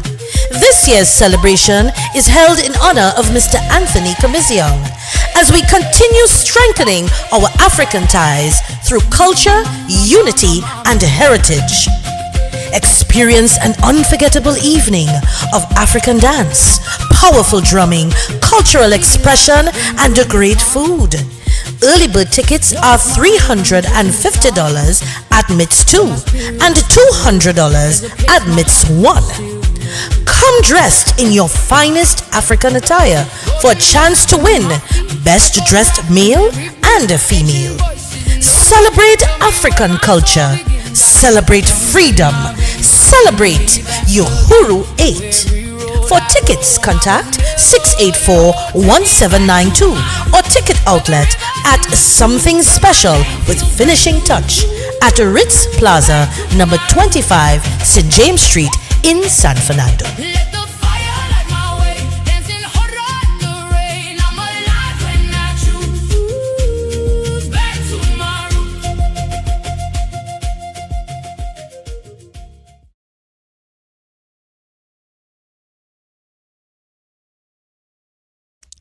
You know, I was trying to get the video. I was looking for that video. What Dr. Oli is talking about with the money from Florida. I had that video in a way. I could find that video. I will play that video one of these days. So opening up the phone lines 464-7003.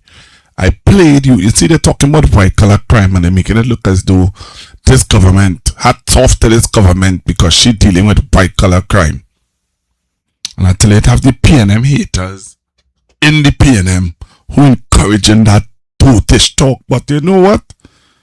That is only purpose and that is only duty. Then cool, do it. But the reality of it is that Dr. Rowley would have won this nation. And I just played for you. I played it for you. EMBD. I went to the EMBD. You know anything about the EMBD? The Privy Council. The Privy Council said that they have questions to answer.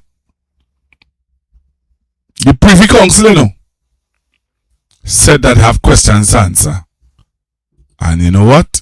Are you hearing anything about that EMBD matter? If you're so sure that you're good, why you don't just go and deal with the matter? We're taking your calls 464-7003. 464-7003. That is the number to call to make your contribution on Constructive Talk. Alright? Yeah, I had to play that Dr. Rowley. Let me tell you something now. I remember when Dr. Rowley at one time talked about the court matters, that the UNC owing PNM money for the court matters that they lost.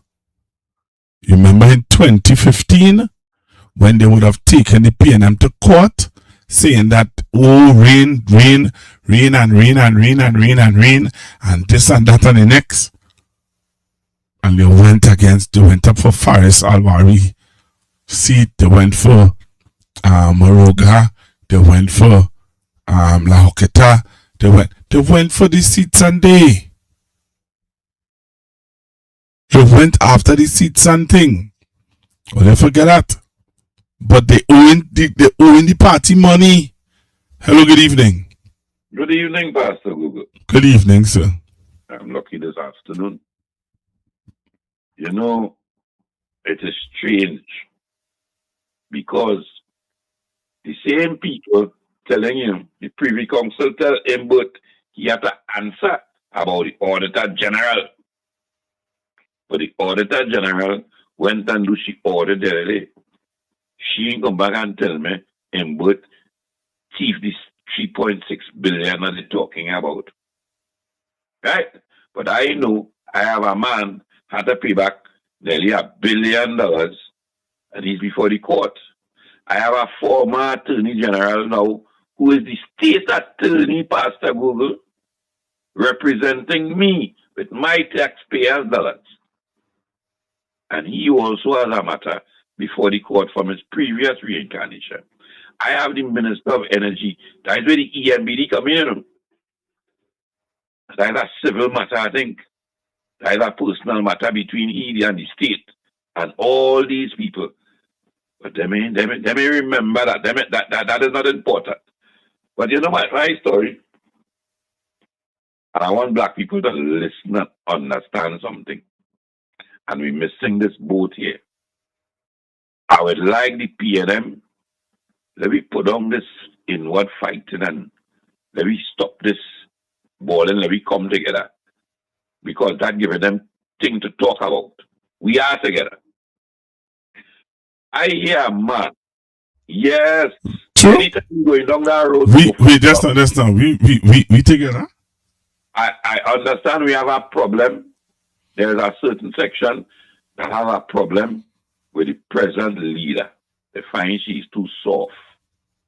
I understand all of that. But we have internal election coming up. When? You know when, hopefully before 2030. And do you think that the election is coming up the year before the general election? Right. If you remove the political leader the year before a general election, do you think you're doing the same thing that Dr. Oli did? No. Let me point out something there, Pastor Google. I want the African people in the PNM to understand something. We just say the PNM is an African party, right? So, and it brings me back to the point I was going to make here just now. I have a man that is now on the state radio station. He had to wear dark shades. He had to wear a hat because you don't want nobody to make him out. He is living in Laventille in one of those communities. He get a BMW. He built a swimming pool. That was old talk. Them thing wasn't true. Them thing was just old talk. Well, but I didn't know. But I'm telling you, those things were just old talk. Well, the man talk about that today. Well, that's just old talk. I'm telling you that's just old talk. He ain't saying it ain't true. He's saying they talk about his swimming pool. He is saying they talk about the car. He is saying they talk about the house. Yeah, but he don't have no BMW. Come on, I'm telling you. Well, all right. So let me make the point that I'm making. This man is on a state radio station telling us that the PNM do nothing for people in Laventille for 10 years, right? And he's been making noise to the PNM representative to get something. And all the callers called and said, yes, they agree with him. So I called him this afternoon and asked him, if the PNM ain't do nothing for all 10 years, how much years? And you was making noise to the PNM to help the people in Laventille. Now that the party that you are supporting is in office, don't you think now is the time that all the things that you've been asking for, that the same people who calling and support the party tell you the PNM ain't do nothing for Laventille, you think now that they have the opportunity to win Laventille? So they should give Laventille what, because they saying that Laventille is suffering. They saying that the lifestyle of the people in the Laventille and the Beatum ain't changed. So they want to see a change. So if you want to see a change, and you are the government, and you are a voice of the government on a state-run radio station, then you should be making noise on behalf of these people. Just how you were making noise under the PNM. Just how you're making noise for the school. All of a sudden, all these African people or black people were making noise under the PNM. It's quiet. So let me make the point when you ask about the internal election. I understand the upset with the PNM supporters that they didn't want Stuart Young because we see ourselves as an African party. Where you get that from? That is the views.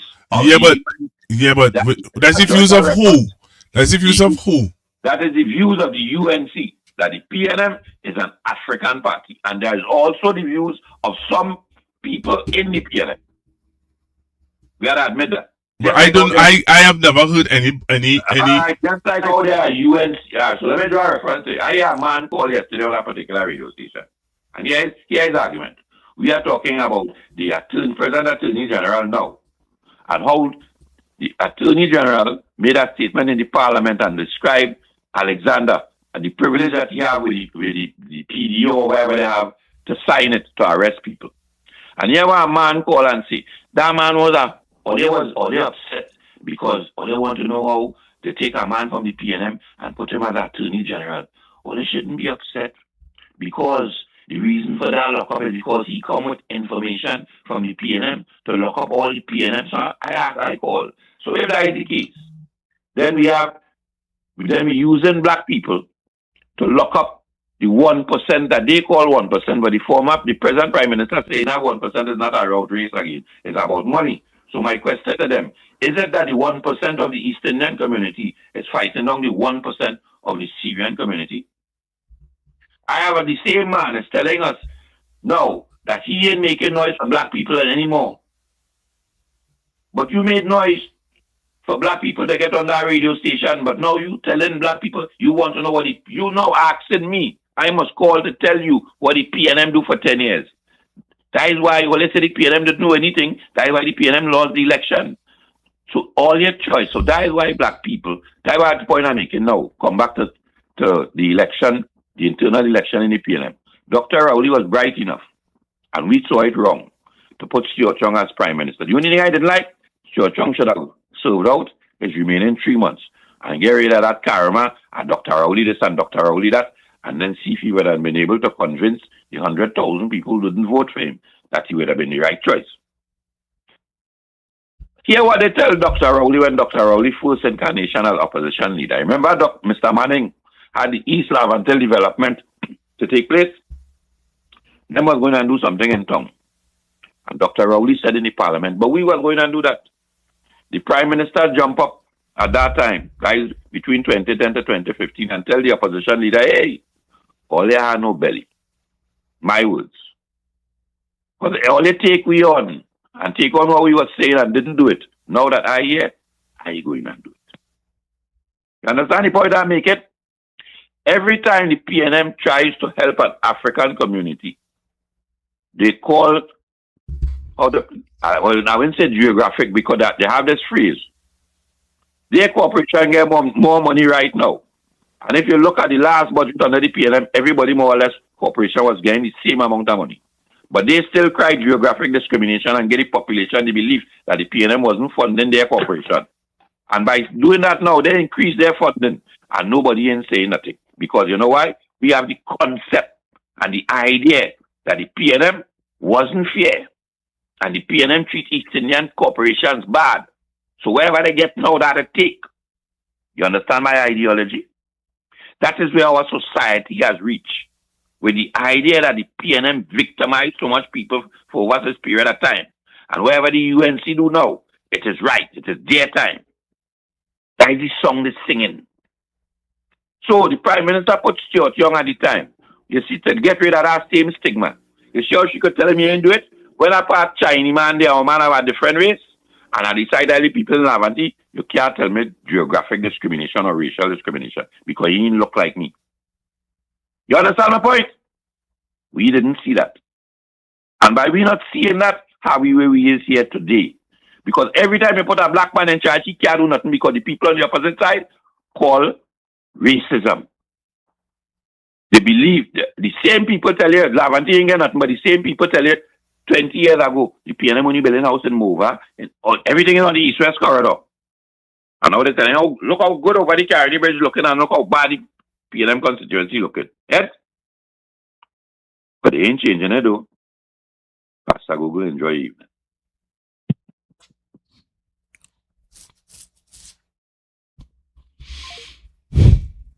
Four 464-7003.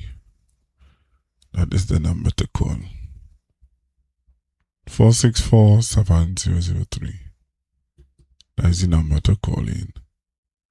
Call now and let me talk. Allow us to chat a little bit. 464-7003. Alright? I take any of your calls. Hear any of views. Alright, so take any calls and hear any of views. 464-7003. Caller call in and made his point.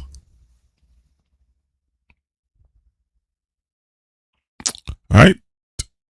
The caller call in and made his point.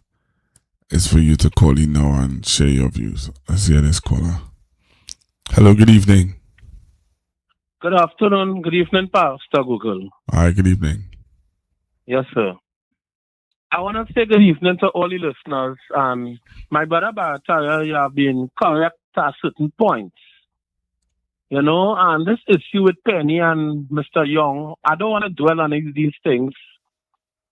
But there are some people who have certain views. But at the end of the day, I would like to say, Penny is the leader. Let us give her our full support. And let us back her 100%. Now, I respect what Mr. Young is doing. But, you know, there are people with different views. I will just leave that there. But, Pastor Google, I want to deal with a man. Two things I want to deal with. Well, the last time I made some comments on the show, I saw my good friend, Mr. David Mohammed, responded to me. But Mohammed, your response was very weak, right? And on top of that, I saw where That's not. He responded to you from what you said on my show? No, not on your show. He did, I think, a live or something like that, and responded and was talking about things that I would have spoke about on your show last week. But that's what I mean. So he would have listened to the show and yeah. Okay. Oh yeah. I didn't hear it.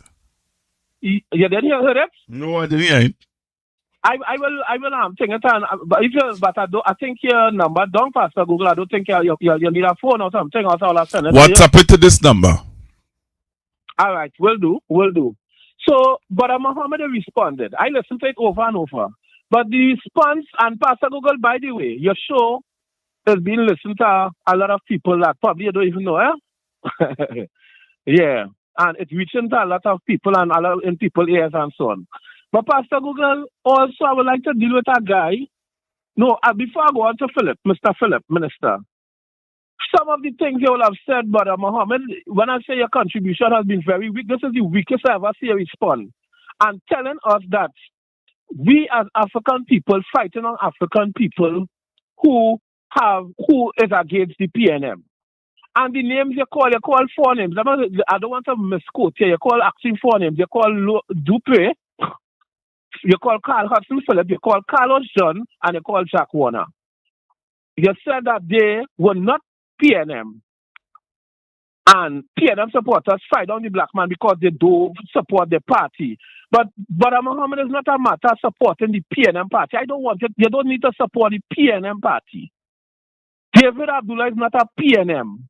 But David Abdullah support anything that is against, that is oppressive to anybody or any race or any ethnicity in this country. He came out with the girls and them who was doing the march against the police. He came out and support. And so many other things he supports, right? So that is, I rest that there, Brother Mohammed. But I want to tell Trinidad and Tobago something, Pastor Google. The Minister Alexander, Minister Philip, Minister in the housing, you did a live and telling me about Afro Trinidad and PNM is at the bottom of the socio-economic ladder in Trinidad because we wasting money on fast food and party. But Minister, I would like to put on the record. That is wrong what you're saying. I do not believe we are the bottom of anything. The fact is, Mr. Philip, we have a crime problem with a small percentage of Afro-Trinidadian youth, mainly in the urban areas.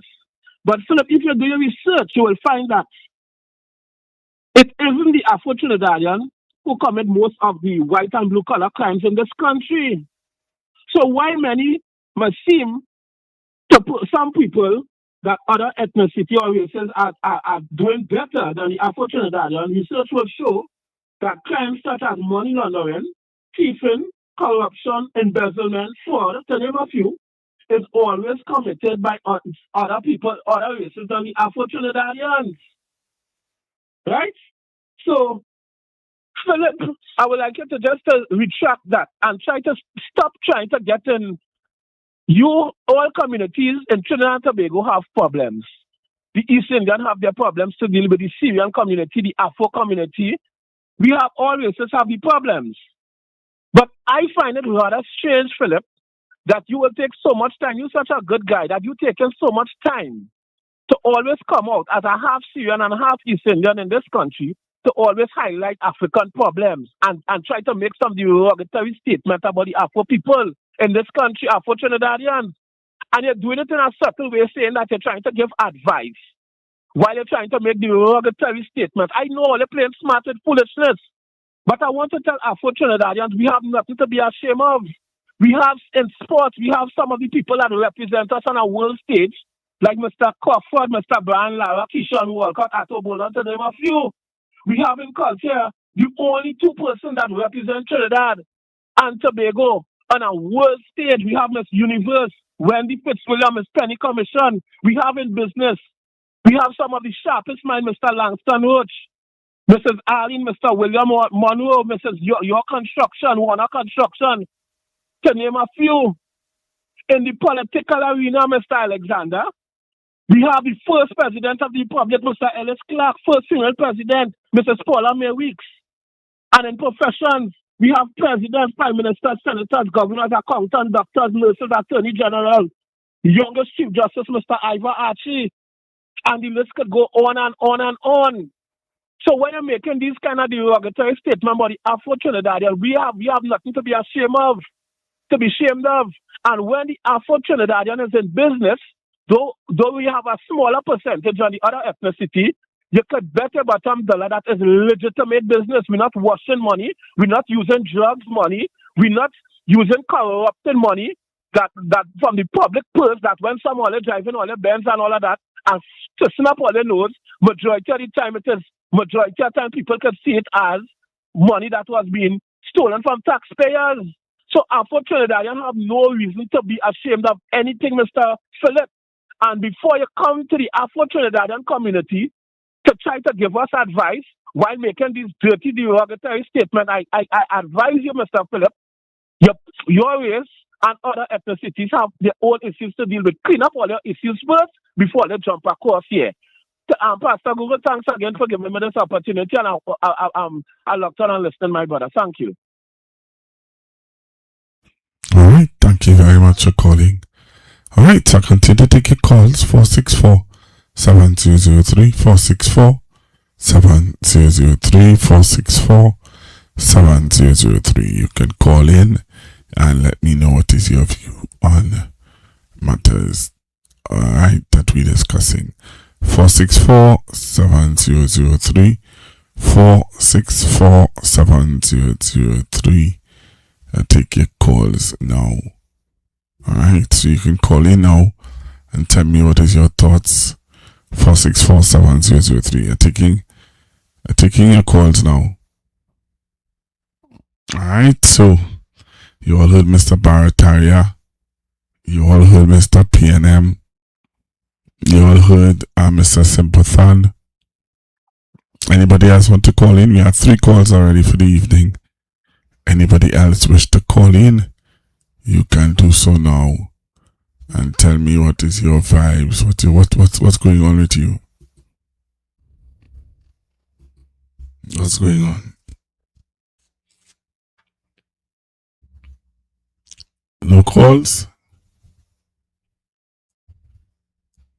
No calls, then I can close off. Let me know if I can close off. No calls. Nobody wants to say anything.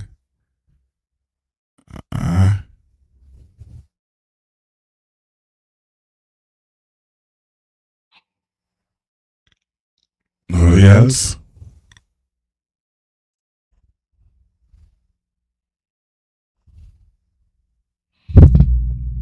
Nobody else have anything else they want to see?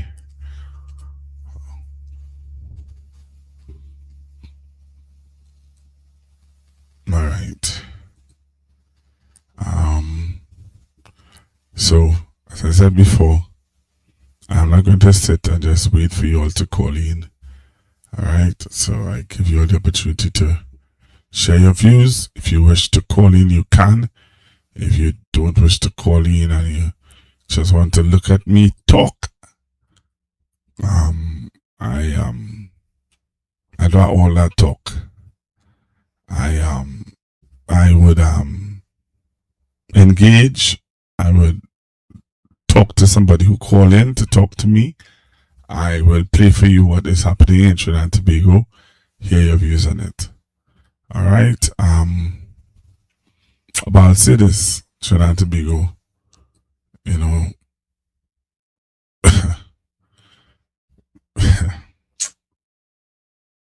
we need to wake up.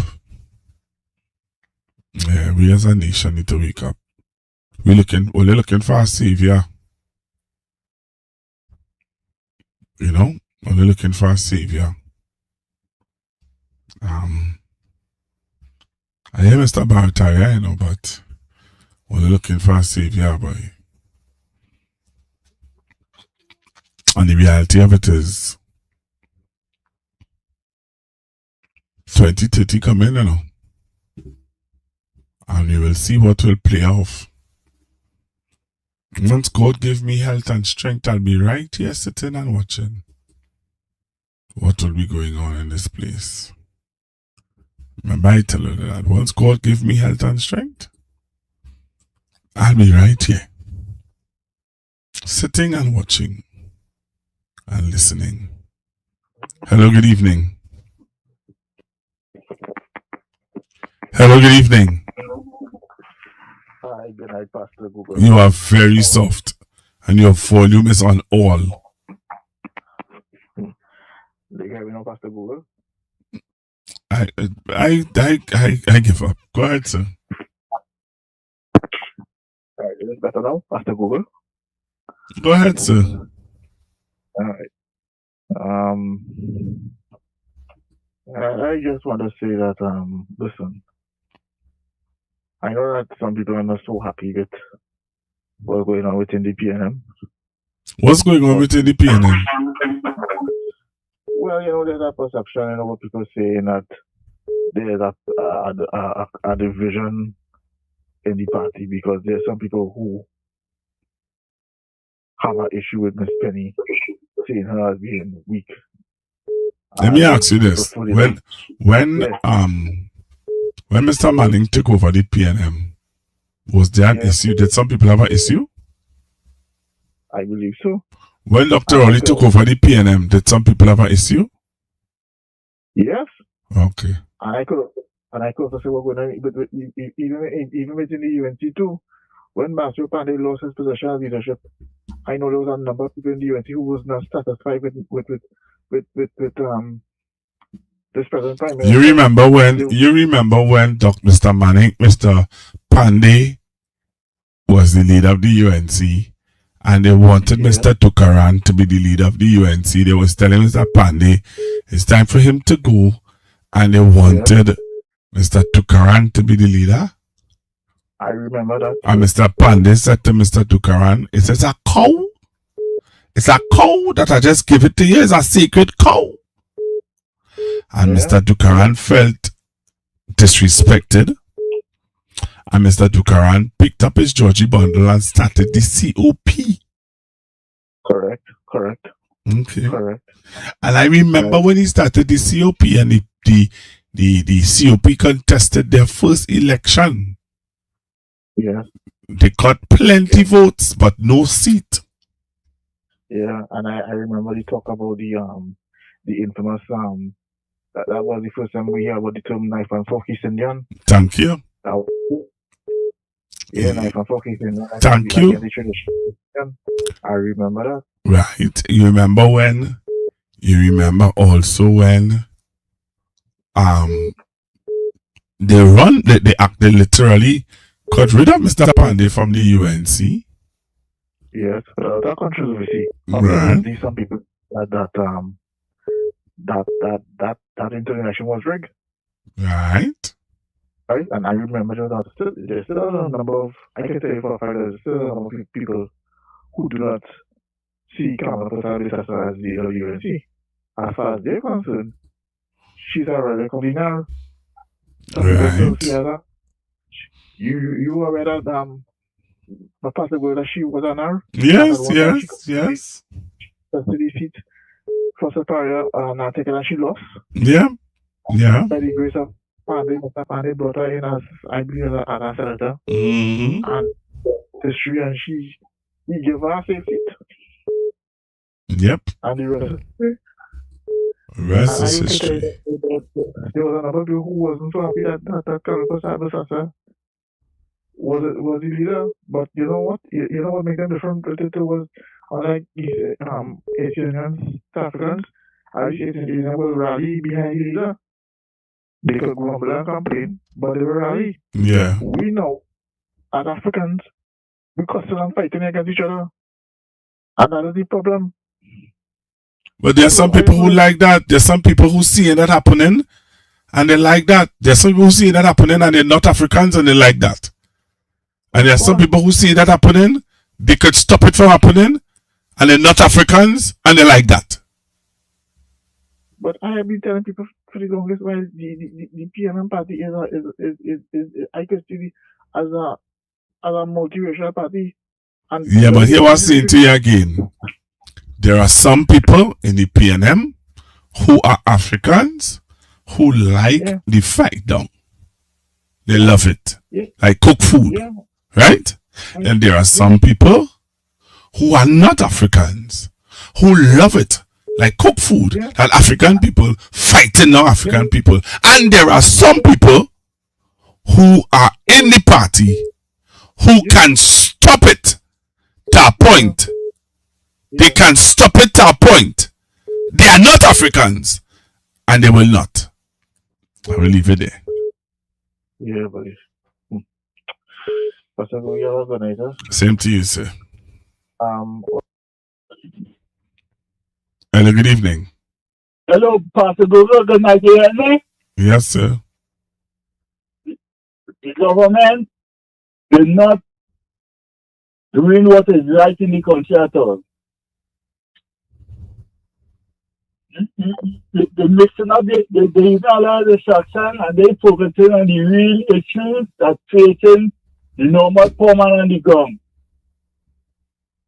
Your boy, you're laying off people. Get this morning or yesterday, they lay off 300 people, some 300 people get laid off.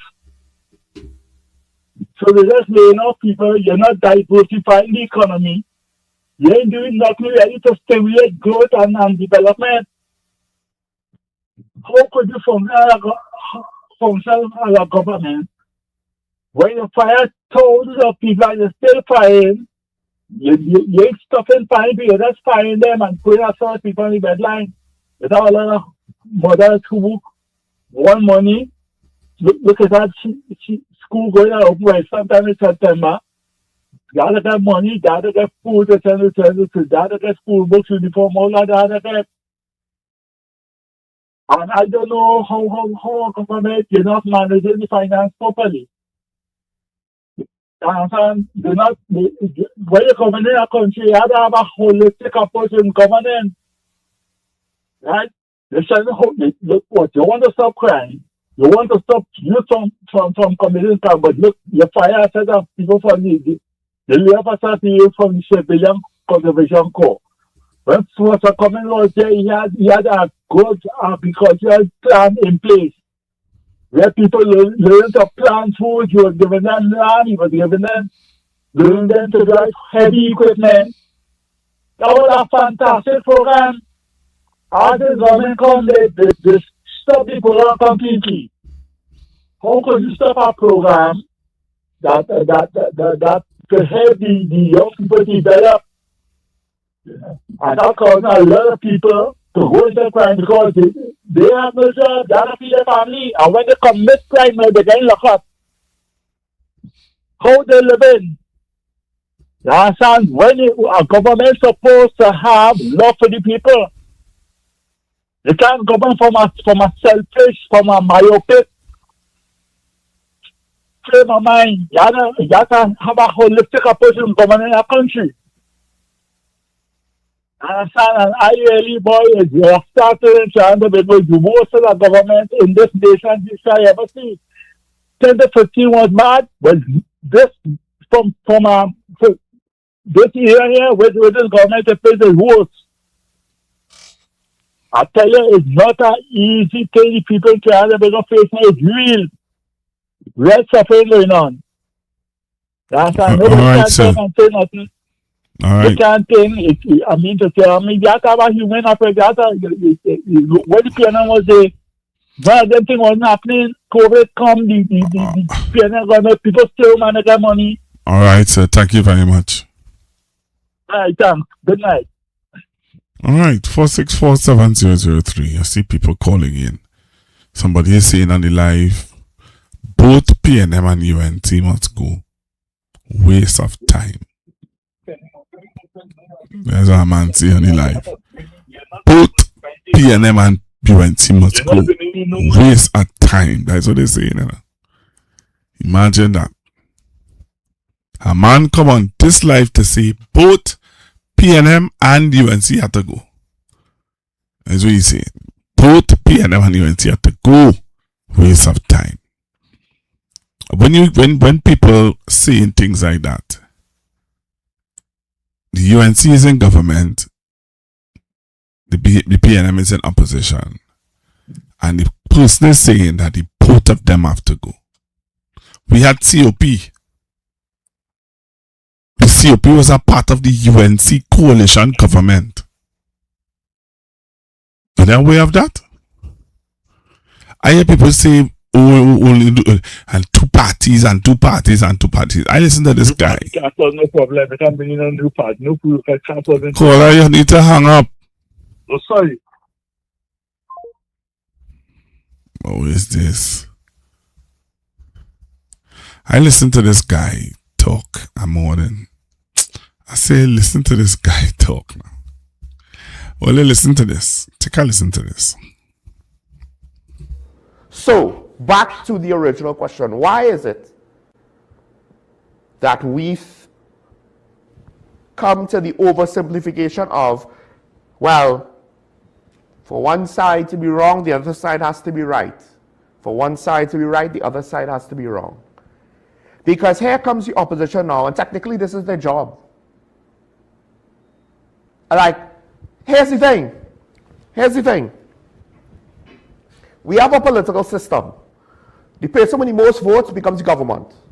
The person with the second most votes usually comes leader of the opposition, right? Now, what the country is basically saying is, well, we thought the PNM did such a bad job, we don't even want to listen to them as opposition. We don't trust them, generally speaking, right? Especially certain people who were key figures in the previous cabinet. We don't like them. We don't trust them. That's what a lot of people essentially are expressing. Here's the problem. When we ever had a chance to have a third party, a third option, we always think the third option is, well, to be in government. What about opposition? Does nobody consider the long-term consequences of literally saying, oh, no, we're going to complain about only having... Hello, good evening, caller. Good afternoon, Pastor Google. Hi, good evening. I was trying a little bit from your thing, but it will be the same thing now. I applied, so I talk about the HCC. I applied in HCC 2003. You hear me? Yes. Right. And I was called for an interview. I went and did the interview by them and by Mortgage Finance. And I'd be a month waiting on them to call me. And when I went, they tell me that they are locating a place for me. So I said, what about crib? She said, crib full. You got to be up to the airport side. Right? So I did a whole month. And I hear nothing from them again. So I said, let me go back and check. When I go back now, they tell me that my name's still in the system. I said, but how many going to be in the system and all coming for an interview with the HEC and Mortgage Finance? So after that, I never go back there to ask them nothing again from since that. So we just set a confusion with agency and bring people. Again, all the paper them here where the Mortgage Finance make up the paper, how much I have to pay when the month come and all kind of thing. I had the money to pay down and everything, and I never hear nothing again since 2003.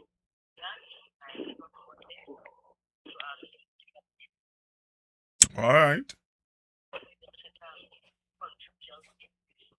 All right. Thank you very much for calling. Yeah, okay then.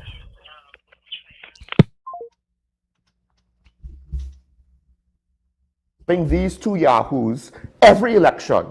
Every election. I don't know who to vote. It's bad and it's bad. Right? This is what most of the people in the middle say, diehard supporters of party X or Y. They say, we like neither of you, technically speaking. You both suck. That said, no one cares to actually try to get a third option so that you're not in a situation where the loser of the last election is now the opposition, because the opposition is supposed to be the check on the government. You're saying you have so little faith in the party that is in the opposition spot, but yet you did nothing to try to get a viable alternative for the opposition party. You're content to complain about the same two guys, the same two parties. You're content to say, I don't like mustard and I don't like ketchup. What about barbecue sauce? Get that out of here. I don't need that. I am content with ketchup and mustard. But I thought you said you don't like it. Listen, I don't have to make sense. You just have to accept my nonsense. Garlic sauce, get that out of here. I don't need that. I have my ketchup and my mustard, but you don't like them. And so, we don't like them, but yet as a nation, we believe in them somehow more than anything else, or anybody else. Why? Well, part of it is, it's easy. You take shortcuts, so it's easier to just say, we'll just stick with what we know, despite the fact that somewhere around 30 to 50% of us complain incessantly about the lack of choice, about the lack of job performance, about the corruption on both sides of the aisle.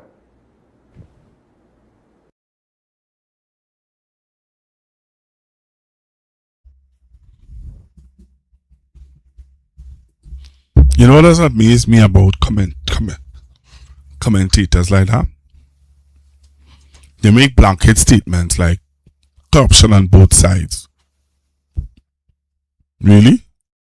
It was before the courts in the People's National Movement presently for corruption that you are saying on the both sides. Huh?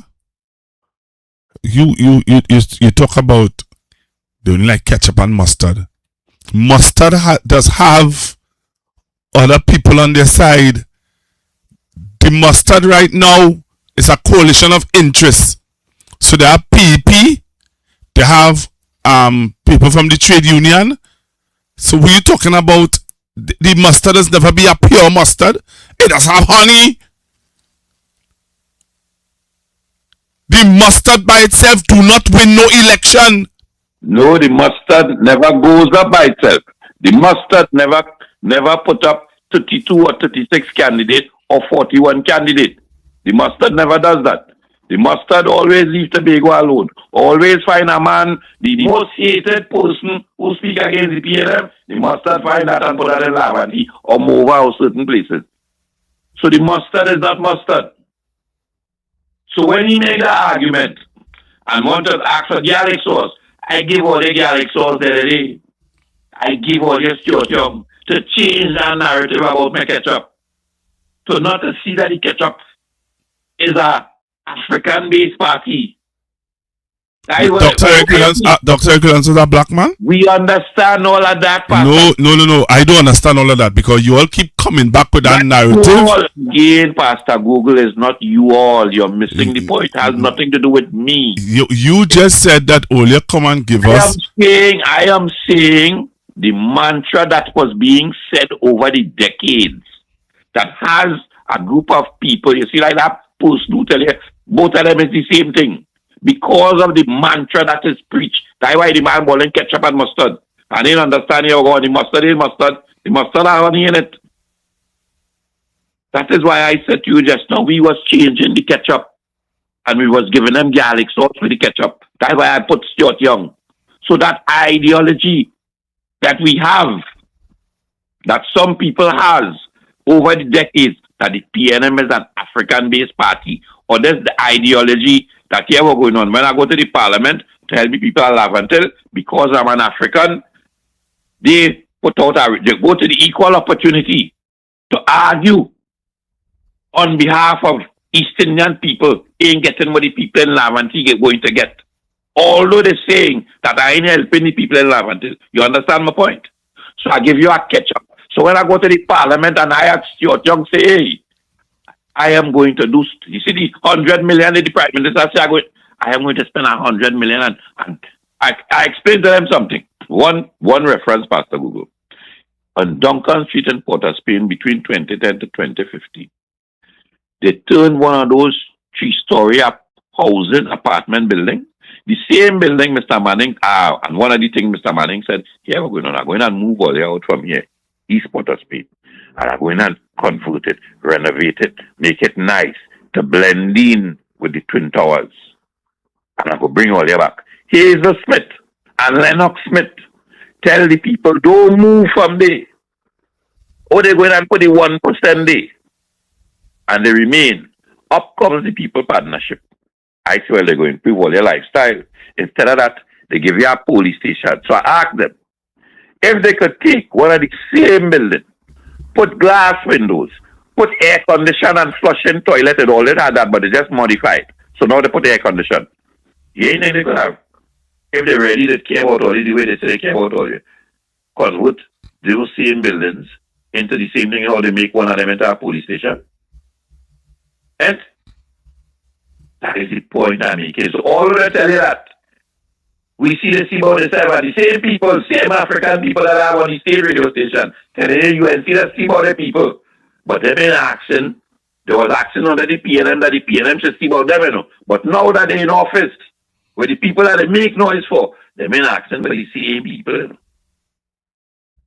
But if I go in the parliament and ask for the same people, they say, I racist. So I can't put me again. I don't put somebody else.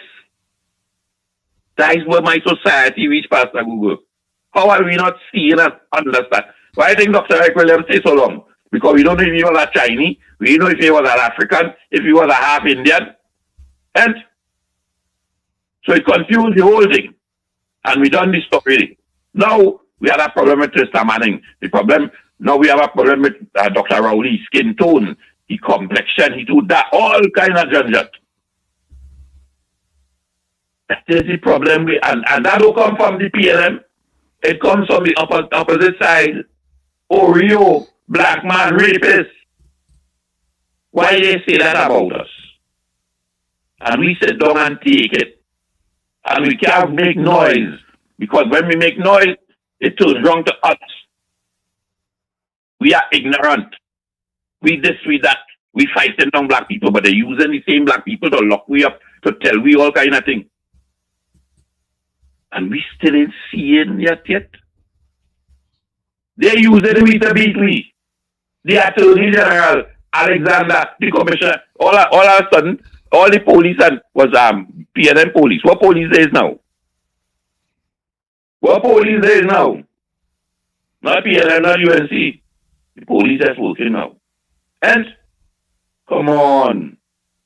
We have to understand what's happening to we here and understand the narrative that is being pushed us and know how to spin that around.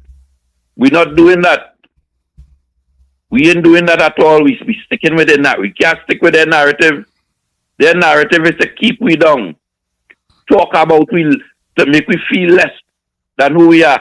And I keep telling them, it's not my fault why I have a Hazley Crawford. It's not my fault I have a Janelle Penny Commission. It's not my fault I have the boxer Leslie Stewart. It is not my fault. It is not my fault that when you think about Trinidad and Tobago, who represent and who highlight Trinidad and Tobago of African descent, that is why she just sing the song. The first female prime minister, the first female attorney general. Why didn't she just sing them kind of song? To motivate she base. To make them feel that they achieve. That's why, what the chairman, my name? The chairman of the party or the PRO make a statement, it is time that the Hindu people get, because Christians and Anglicans and this one have them under oppression. We feel going on here now, Pastor Google.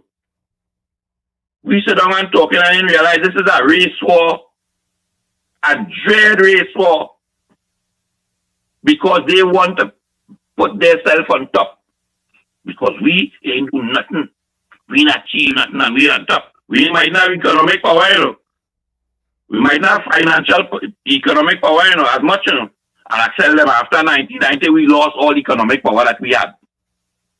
Because of 1990, George Mumbala never catch himself. And plenty of people like him. After 1990, so that didn't benefit black people. All the black people that were fighting for in 1990, it makes me worse off than we is.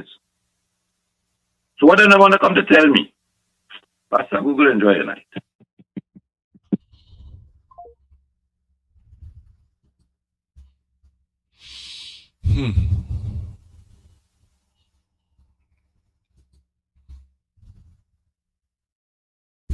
All right, so I want to say thanks to all of you for being on the live tonight. Thank you very, very, very, very much for being on the live tonight. But I was saying before I close that the gentleman talking about ketchup and mustard, and we don't want no garlic sauce. That garlic sauce in Tobago, they get rid of ketchup. I know that. Anyway, let me don't do that. Hello, good evening. Hello, good afternoon, Pastor. Good afternoon. Good evening. I hate to get into these kind of discussions where people trying to measure the PNM and the ANC with the same ruler. And that is, to me, I find that they are being a bit disingenuous, because there's no way you can do that. There's no way you could sit down and analyze and measure the two parties with the same ruler.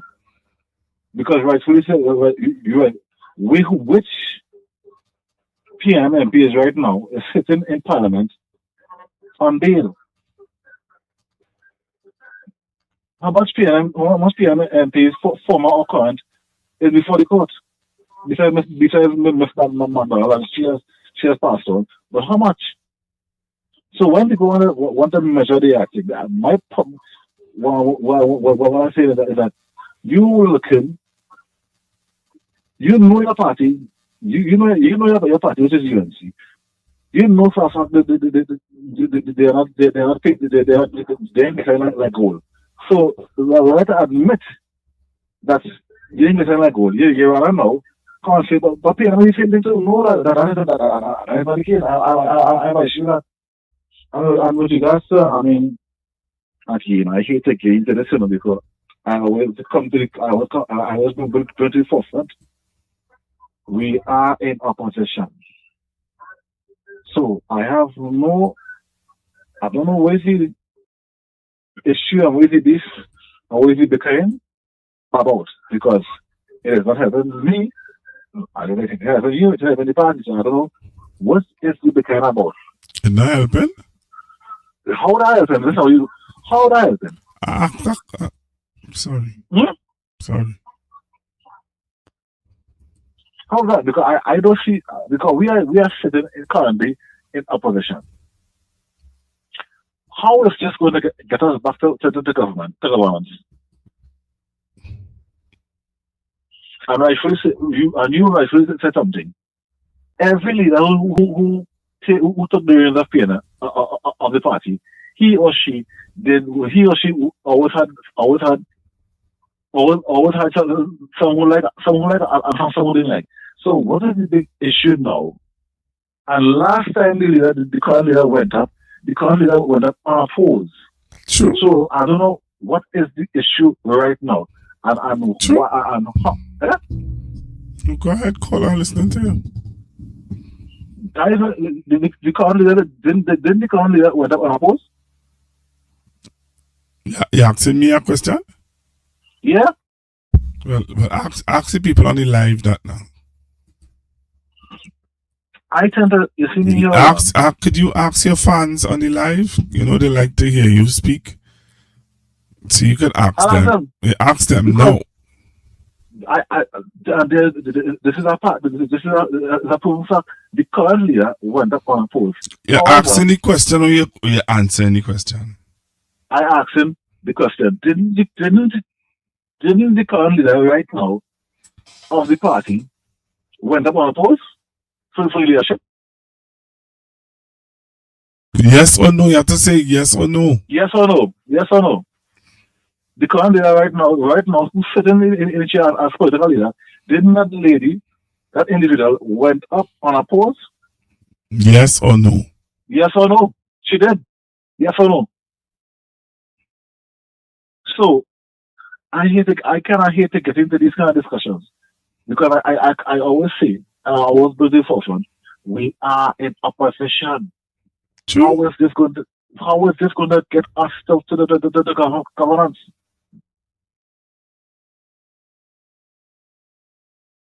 And the individual who they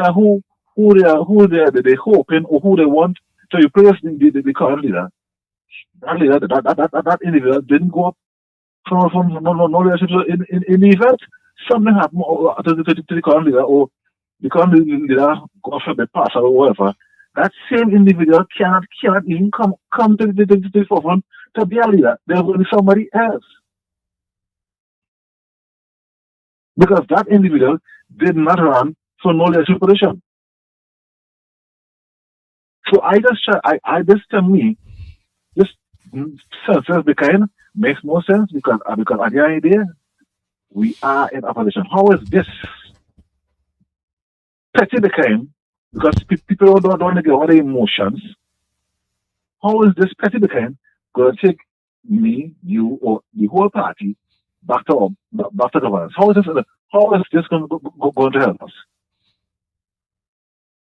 There's always in our organization there's always going to be for and against.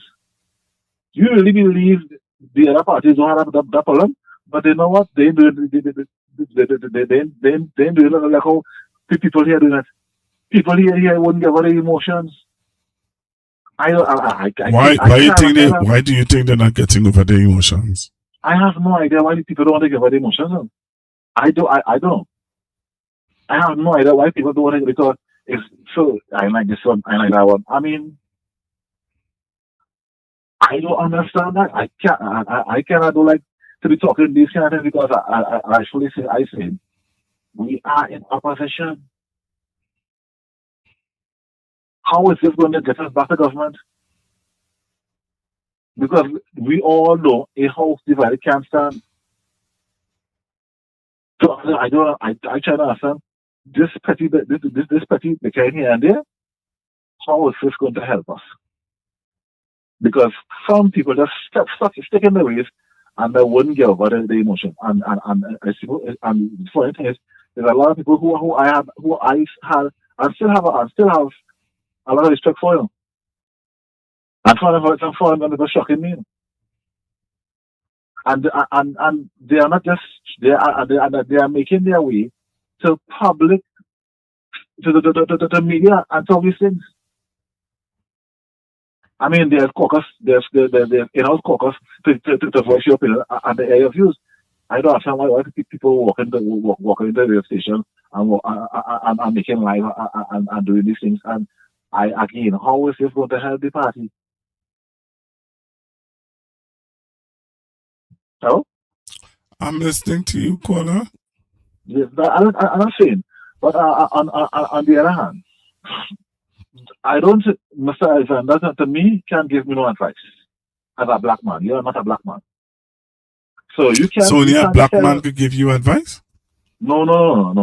Does you say it just said that he's not a black man? Mr. Alexander, if Mr. Alexander want to give me advice, that doesn't matter. You want to give me advice? And what guarantees you to give me advice? Where that claim the same before this period? You happen to be a minister. He was a part of the Jericho project. Where that? No. That has defunct. That is no longer. Okay. Point taken. So how apart before this incarnation with the government here, we just claim the fame. You were an activist. Okay. You happen to he was the political leader of a political party. Okay. Well, if you want to call that, I like what a political party. Because I will call it. But at the end of the day, how can you come to me in a hostile manner every time you open your mouth, you broadcast my whole race, you ridicule my whole race, and you expect me and a young black man to come and sit down and listen to you, to whatever you have to say? Make it make sense. No. Let me do. Make it make sense. Every time you get in front of a mic, you come with this hostile mentality and say what you want about the whole race, and you expect me, a young black man, to come or to take you on or to listen to anything you want to say. Does that make any sense? And then you want to give me advice? Anyhow, I could say a lot, but I'll make space. Right? Enjoy your segment, Pastor, and thanks for taking the call. And I don't know when you're going to get a new phone because I understand you say your phone lost. My phone isn't lost. Somebody stole the phone. Sorry, somebody stole the phone before. And yes, I need a new phone. And in case you don't know, the person still answering your WhatsApp. The person who or she, your phone's still on. Okay. Anyhow, thanks for the opportunity. I'll make way right now. Yeah. You get through yet with the 10%? What 10%? Asking. No, sir. We still in limbo here, so it's not 10% we gain. What's 10%? So you haven't gotten through with your 10% as yet? No, sir. I'm sorry, sir. No, we have not. And your back pay? Say again? Your back pay? No, sir. We haven't gotten any back pay, sir. All right. Okay, just asking. I mean, first begin, sir. The young lady is now talking about 60-40 because the CTO is saying 40-60. So, and we all know on the campaign trail there was no percentage. There was no 60-40 or no 40-60. So I don't know where that comes up. But now the young lady shamelessly is talking about 60-40 and food card and all kind of thing. I mean, well, take the food card. Take the food card. Again? Take the food card. Let our people like me who may very well need the food card. Take the food card. Listen to me. I am not downplaying or ridiculing a food card. A food card because if I get a food card, I know a lot of people who gladly will accept. So I will just pick all of them and get them. But what I say is, we all come out. This was not on the campaign trail because I still had the letter which she wrote on March 15th. Yeah, go ahead, listen. Hello?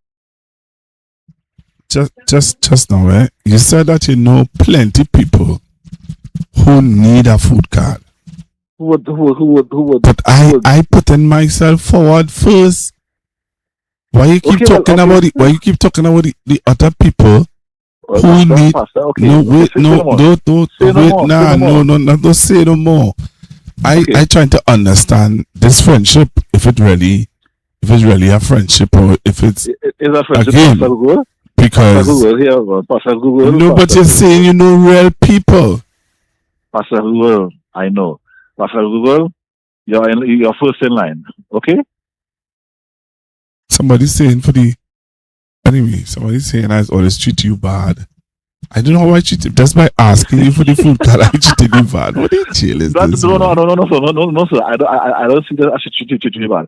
No. They're saying I treating you bad because I talking about the food card and the food card and the food card. I sorry, sir. You know what? Forget that conversation. You know what somebody else saying there? No, that is funny. What? No, that is funny. That I asking a man for a food card. Anyway, let me leave this alone. Sir, okay, sir. I mean, I'm sorry. We had to come and get to this weird point, but what you talking about? Forget that now. Let me move on. So I just hoping. I asking that for a friend. I asking if you get your food card or if you get your back pay. Or you get 10% of it. I just genuinely asking because I know that you voted. I know that you voted for Felicia, and I just wanted to make sure that you get. You know what? You're not going to let me figure that out. Did you not vote for Miss Felicia, sir? Of course, I right. So I am just looking out for you, just like how Felicia is looking out for the workers at the Port of Spain City Corporation. She is looking out for them. Okay. And the question is, I know looking out for you. Pastor. Okay, Pastor. You're right. Oh, you don't want to continue. You don't want me to continue. No. It says she's looking out for the monthly pay staff in the personal corporation. Did she came out and made any announcement? Did she came out? Yeah, she came out like you wasn't listening to the news. I didn't watch news. I wasn't moving for news. We played the news clip where she did. I got to very late. All right, okay. Well, next time then, because it's now 11:30 something. What I'll do, I always do. I'll review the tonight's show and I'll look it over. Okay, and you would okay, well, just as how I praying for you to get your 10% and your Pastor Google comments was not directed at you. Okay. Pastor is nothing. What? Somebody saying, Pastor, you were making fun of me here trying to get a food card from you, yes? Oh God. That to me, let me move on now. Yeah, we don't have to go through this. Let me move on. Yeah, but that being said, somebody say, somebody say, LOL, you lying pastor, you lying Google, you rubbing salt in the man wound.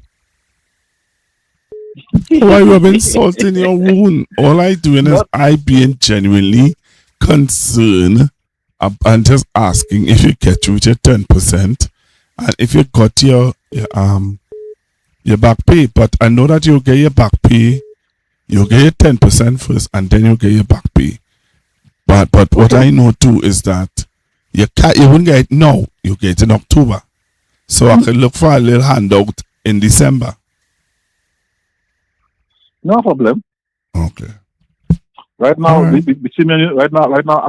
currently making a box, so I don't want but by time school open, I'll call you and get a box that I for a box of stationaries and notebooks and other stuff. Okay then. All right. So I appreciate it. Yeah, I for a box of stationaries and like notebooks and all the pencils and pens and all the things that you do your thing. All right, man. When you do your thing. So when I send time to school, I'll call it. Anyhow, that being said, I stay enough time. Yeah. You have a good evening, right? Thank you, sir. All right, and I really pray God that you get your 10% and you get your I understand. And You you're back. Pastor, you're gone. And you're back pay. Some people will misunderstand or misinterpret and think that you're being sarcastic, which you're not. You just care. Right. I know that. And you know that. Once you know that, I don't care about what nobody else think. Well, I mean, think what I they hope want. so too, but I hope so too, but you know, but we know it's gains and more gains. All Anyhow, right. that being said, Let's see how have it a good goes. night. Thank you, sir. We'll close off the program now, seeing that you I can't use cover the the program, sir. seeing that use the I last can't caller. Use the last caller, close off the program. See, it was nice having you all on Constructive Talk. Okay, it was nice having. How much I'm on the live again? We have 400 and something people on the line. 461. Thank you to the 461 persons on the live who more or less give the time. Thank you so much. We are grateful. Tomorrow, same time, same place. Tomorrow? God bless. So if I want to take a rest now. What today is? Today's Wednesday. If I want to take a rest tomorrow. Okay, well, sorry, so I just asking a question. Well, if why you being difficult? You can't take a rest. You're a human being. You can take a rest. However, I'm sorry, I didn't consult with the co-host. If he's up for it tomorrow. You say with the co-host. Only take that with the co-host. The man saying, no. So I's not the host. He's the host. I's the co-host. Have a good evening. Wow. You see how the truth? No, but you see how the truth does come out. You see how the truth does come out. The man say, I should have consulted with the co-host. So in media, when you say co-host, it means that you are co-hosting with somebody.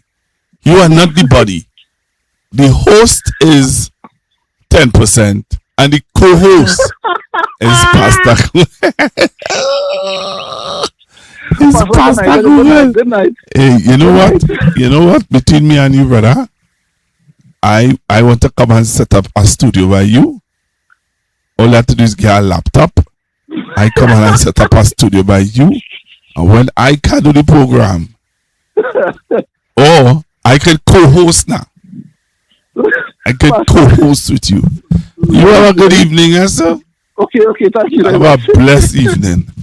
and talk to you. I'll work tomorrow. So again? After work tomorrow? Well, if you can, that's any question I ask you. Do I have to work tomorrow? Host. Well, we would love to have you, sir. Okay. If you can make it. So the host saying Trinidad and Tobago and the world is that I have to work tomorrow. Have a blessed one, everyone. We would love to have you, sir, if you can make it, sir. So have a good evening.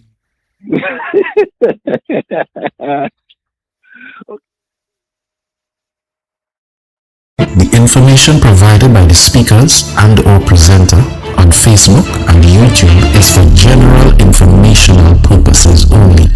All information is provided in good faith. However, Constructive Talk makes no representation or warranty of any kind, express or implied, regarding the accuracy, adequacy, validity, reliability, availability, or completeness of this information.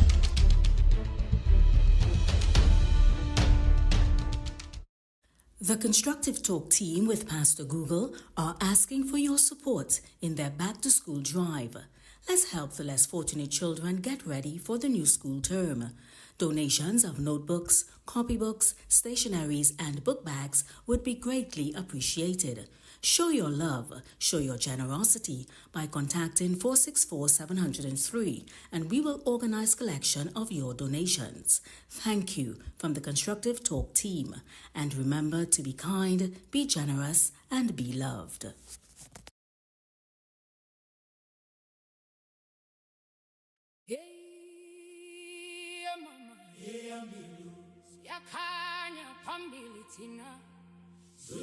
Yak and Friends proudly presents Uhuru 8. Join us on Saturday, July 25th from 4 p.m. to 8 p.m. at the City Hall Auditorium, Harris Promenade in San Fernando. This year's celebration is held in honor of Mr. Anthony Camizion as we continue strengthening our African ties through culture, unity, and heritage. Experience an unforgettable evening of African dance, powerful drumming, cultural expression, and great food. Early bird tickets are $350 admits 2 and $200 admits 1. Come dressed in your finest African attire for a chance to win Best Dressed Male and Female. Celebrate African culture. Celebrate freedom. Celebrate Uhuru 8. For tickets, contact 684-1792 or ticket outlet at Something Special with Finishing Touch at Ritz Plaza, number 25, St. James Street in San Fernando.